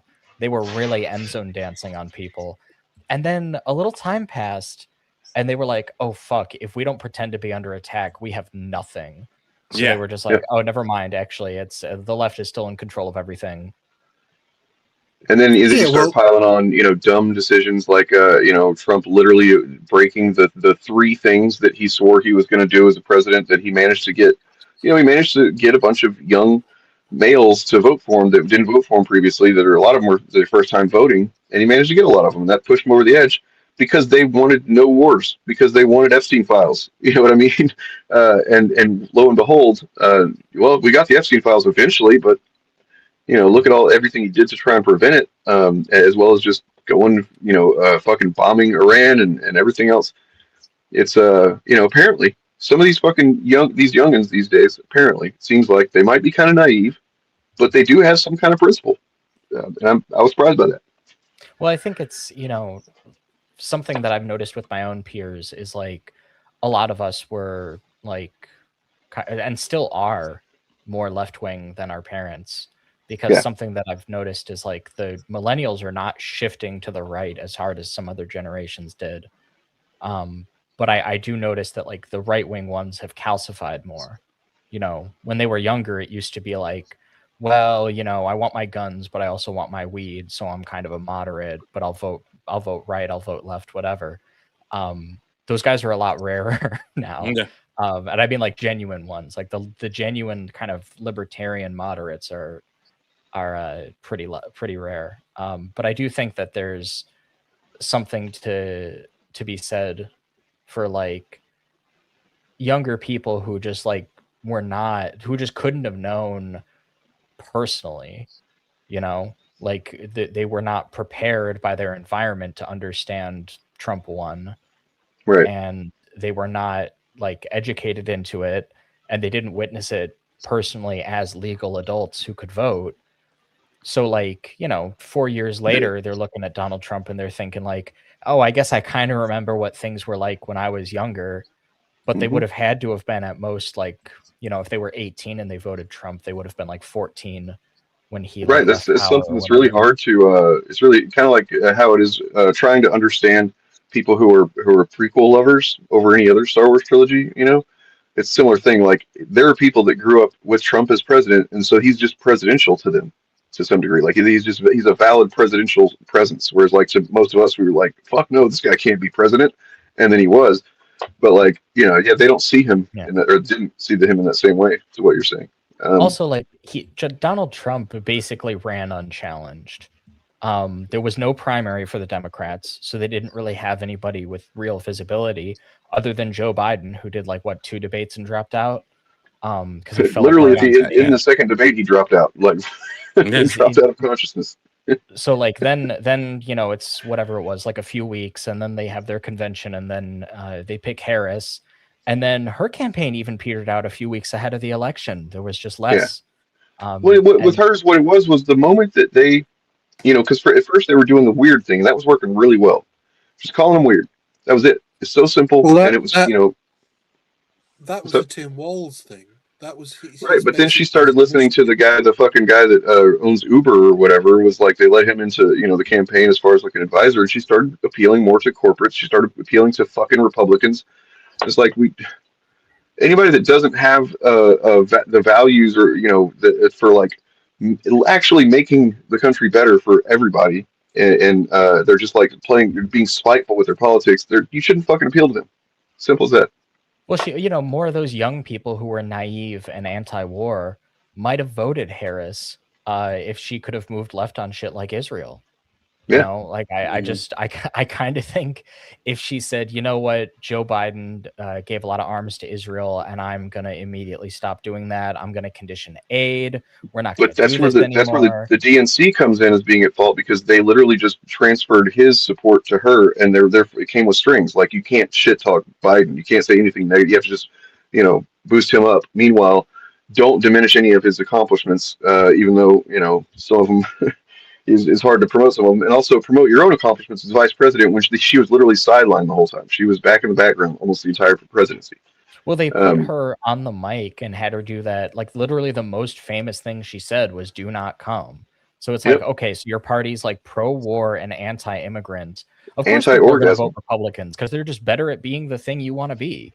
You know, like it's a all time. The Biden run, subsequently also the Harris run. That's an all-time bag fumble. I've never seen anything like that. I don't think I've ever read about anything like that. And the thing is that it emboldened the right to think that they earned that shit, and they absolutely didn't. But real quick, I'm gonna have to go, but I wanted to show this clip. This is another clip from not from the same hearings, but this is on ICE, and I just find it interesting that well, we'll see.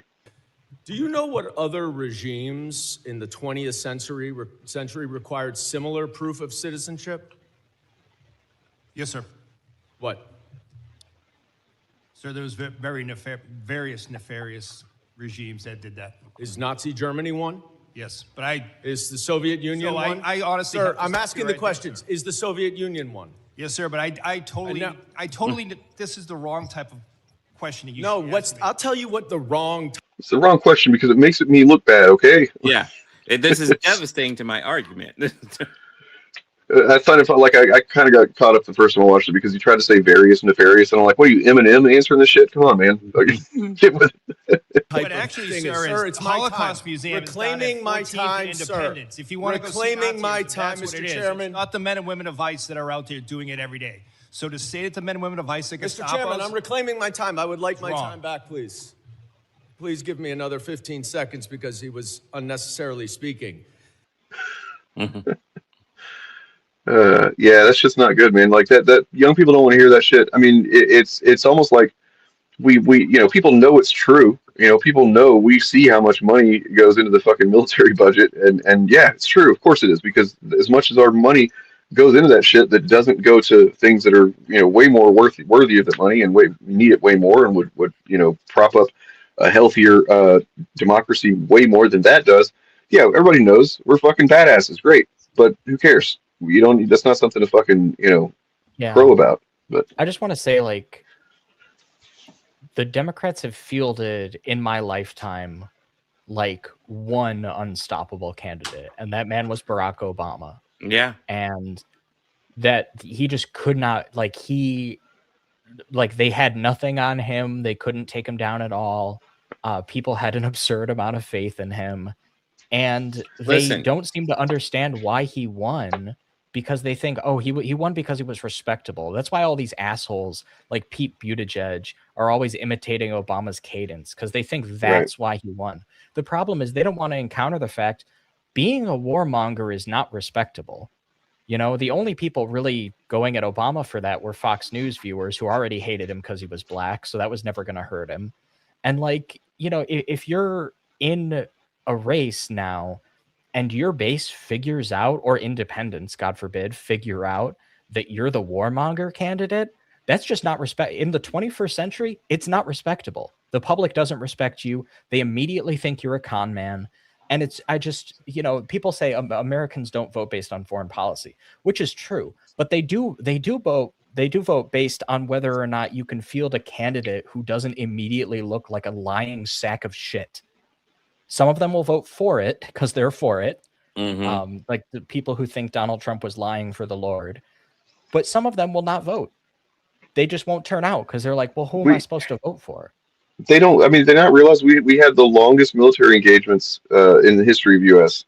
In our lifetime. And so everybody knows at least one person that's directly affected by, you know, going to war, that there's no reason to have it. That's been very, you know, obviously clearly shown. You know, the Iraq thing was a fucking joke, but it's a joke that got lots of people killed, lots of Iraqi people killed. Afghanistan, wow, we're going to fucking fight terrorism. We didn't even fucking find the guy that did it there. We're also, you know, that was funded by people in another country that we're friendly with. It becomes clear that this whole thing is a fucking scam. The military-industrial complex in many ways is just a scam on the American people. And so, yeah, we're still too close to that to think that that's something that you can appeal to and not think about, oh, they want to be like, oh, support the troops. And it's like, we don't want them to go fight. We don't want people to go fight wars that aren't absolutely fucking necessary, in extreme cases. Well, it's one of those things where it's like Democrats seem to understand that they can wield the idea of expenditures, right? When they want to stop the left from advocating for single payer healthcare.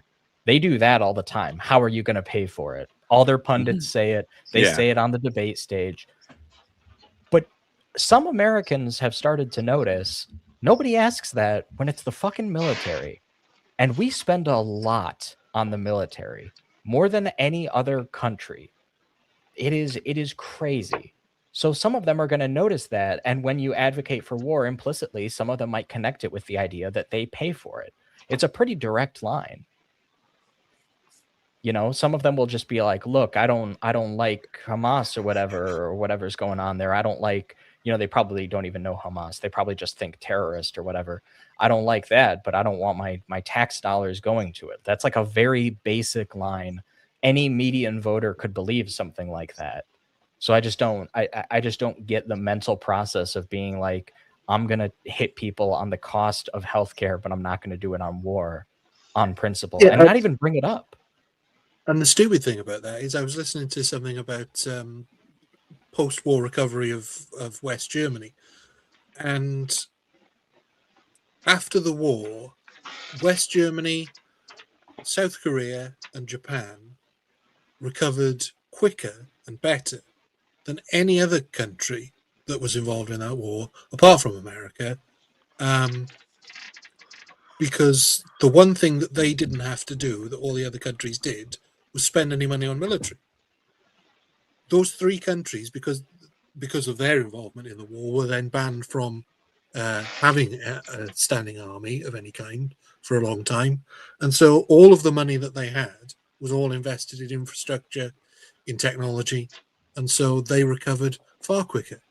Germany came out of rationing 6 years before the UK did, because we were still spending all our money funding a military.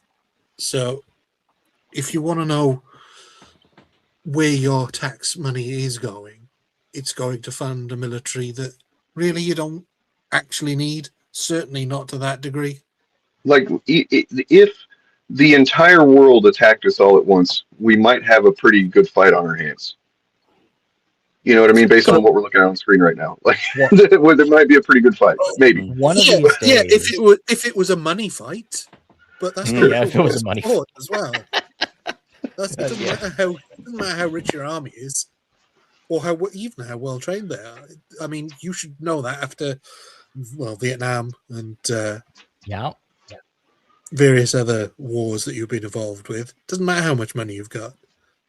I just think, one of these days, somebody's going to get on a debate stage at a Democratic Party debate, and they're going to say something along the lines of like, I'm sick of taxpayer dollars, going to Israel or whatever. And nobody who's in favor of that is going to have an answer, because they don't even think this is how, this is how people in the Democratic Party establishment think. And I know this because they talk and write like this between themselves.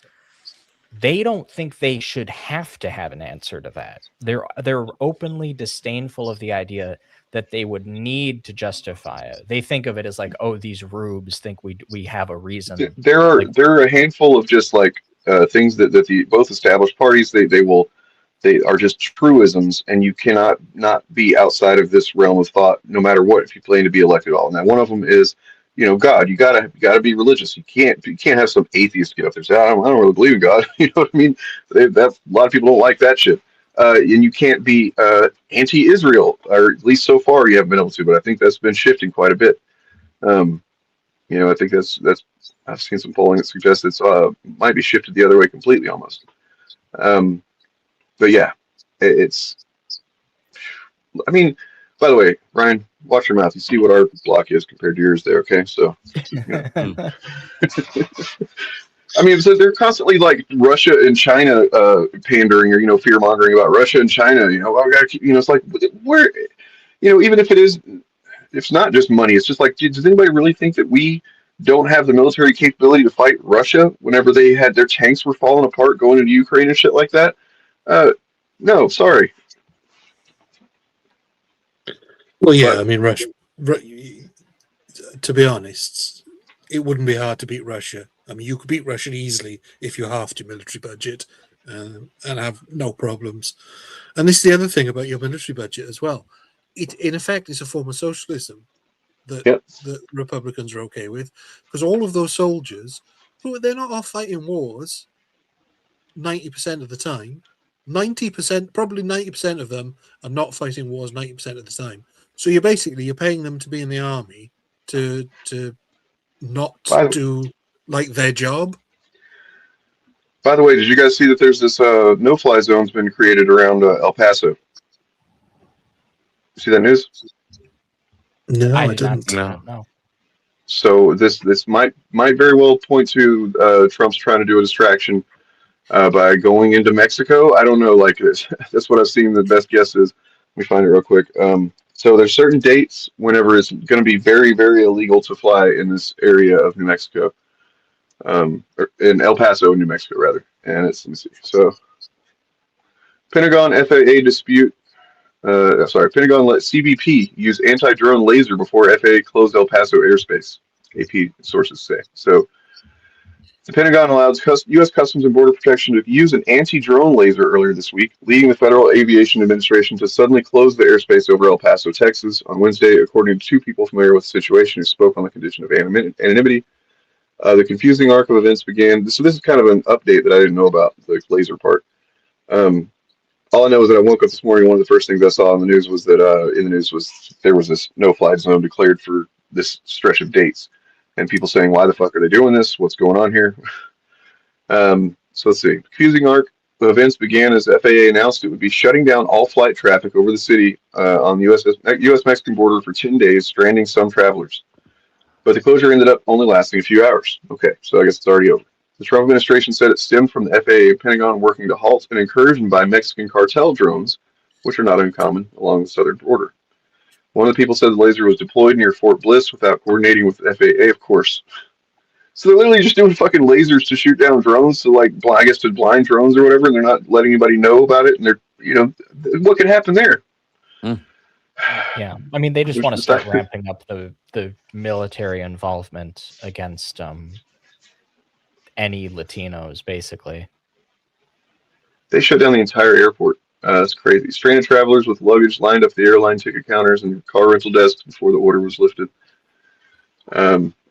Normal flights resumed after 7 arrivals and 7 departures were canceled. Some medical evacuation flights had to be rerouted.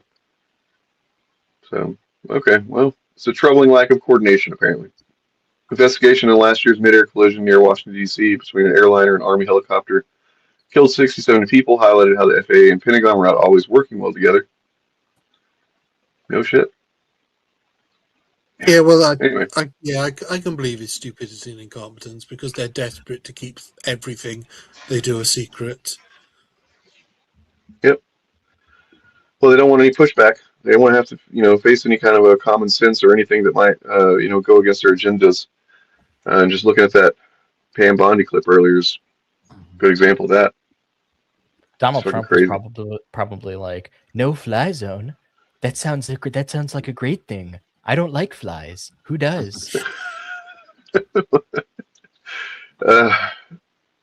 So there's a couple of comedians, by the way, that are kind of screwing themselves talking about the Epstein thing. Brian Callen, who was already, his career is pretty much over anyway. He was like kind of defending, people like, oh, you know what? I want to talk about this Friday, and I ended up not streaming Friday. You guys know who Deepak Chopra is? Yes. Although yes. I do have to go. Okay. Unfortunately. So, all right. Yeah, I gotta go too. So I'll just leave it Friday. But he's in the Epstein files, and he's saying some gross shit with Epstein. It's gross, and I hate that guy. So everybody subscribe to Chariot. Yeah. And Ryan. I put out a new video today. You guys should go watch it. It's about the critical stinker. Nice. God, you're obsessed with them. You're just trying to use them for clout. I am. You're grifting. I bet you've already gotten those comments. Have you already gotten them? True, Bestie. The comments have been pretty good so far. Okay. I like the ones where people are like, "Oh, you call them a liar, but you're actually the same as them because you're on the other side." And it's like it's really cool to know Right. that like lying and disagreeing with lying is the same thing to you. That's awesome. I Literally like the that. same thing. And yeah, and being calling out bigotry is the same, just divisive, just like bigotry is. True. So true. I So heard true. that one before. So Well, I will see you all later. Later. Either you fellas have anything else? No, we've covered everything I was going to cover. Cool. Yeah. Ryan, what's going on with you? Business as usual. Still putting out Rockwood Files reviews. And in the totally non-political Rockwood Files, the last 2 reviews I did, the one was about feminism, and the one after that was about the first one was about a combination of feminism and immigration. Had a character who had emigrated into the US illegally 38 years earlier. Nothing relevant about that today. And then the second video was about how press manipulation can occur and how it can affect those who are suffering from delusional mental issues and cause them to do nuts things. So, like I said, totally not political. Rockford, he's all like, fuck all these wokies, these commies, right? Like, get them out of here. Sorry. Thanks everybody for putting up with my my janked up setup today. I don't know why the hell everything decided to stop working, and I'm gonna have to figure that out before Friday and hopefully get that done. So, by the way, name of my channel has changed now, by the way, if you haven't seen that. It's different, completely different. It's called Dane AF now. Please go subscribe to Official Modern Audience. Look us up, subscribe over there. We're going to be doing our official launch before too long with a new show. Same faces, same general attitude and level of, giving a fuck, and hopefully a little bit more of structure. Maybe not. We'll see. Bob, what do you got? I will be streaming possibly Saturday. I'm not sure about my schedule. I'm not sure when I'm going to have my kids. I'm going to try to stream Saturday, though. And then, of course, we'll have the podcast on Tuesday. Where we'll be talking. Oh, yeah, we're going to be talking about Starfleet Academy and Oscar nominees and stuff like that. So, yeah, make sure to keep up. Free Palestine. Absolutely. Fuck ICE. Get the fuck out of here. If you're ICE fans, fuck ICE. All right? Yeah, abolish ICE. I'm done with them. Rob, if you end up seeing this, man, I believe you have the ability to do better. I believe it's possible. I don't believe that you were on some path that you're not able to go back from. You can completely redeem yourself. Watch Ernie's video, listen to what he has to say, take on the fucking uncomfortable criticism, and then do some self-analysis, self-work. You got it, bud. If not, fuck off. And Ryan, thanks for being here. Peace out, everybody. Enjoy the negative script, guys. I'm out.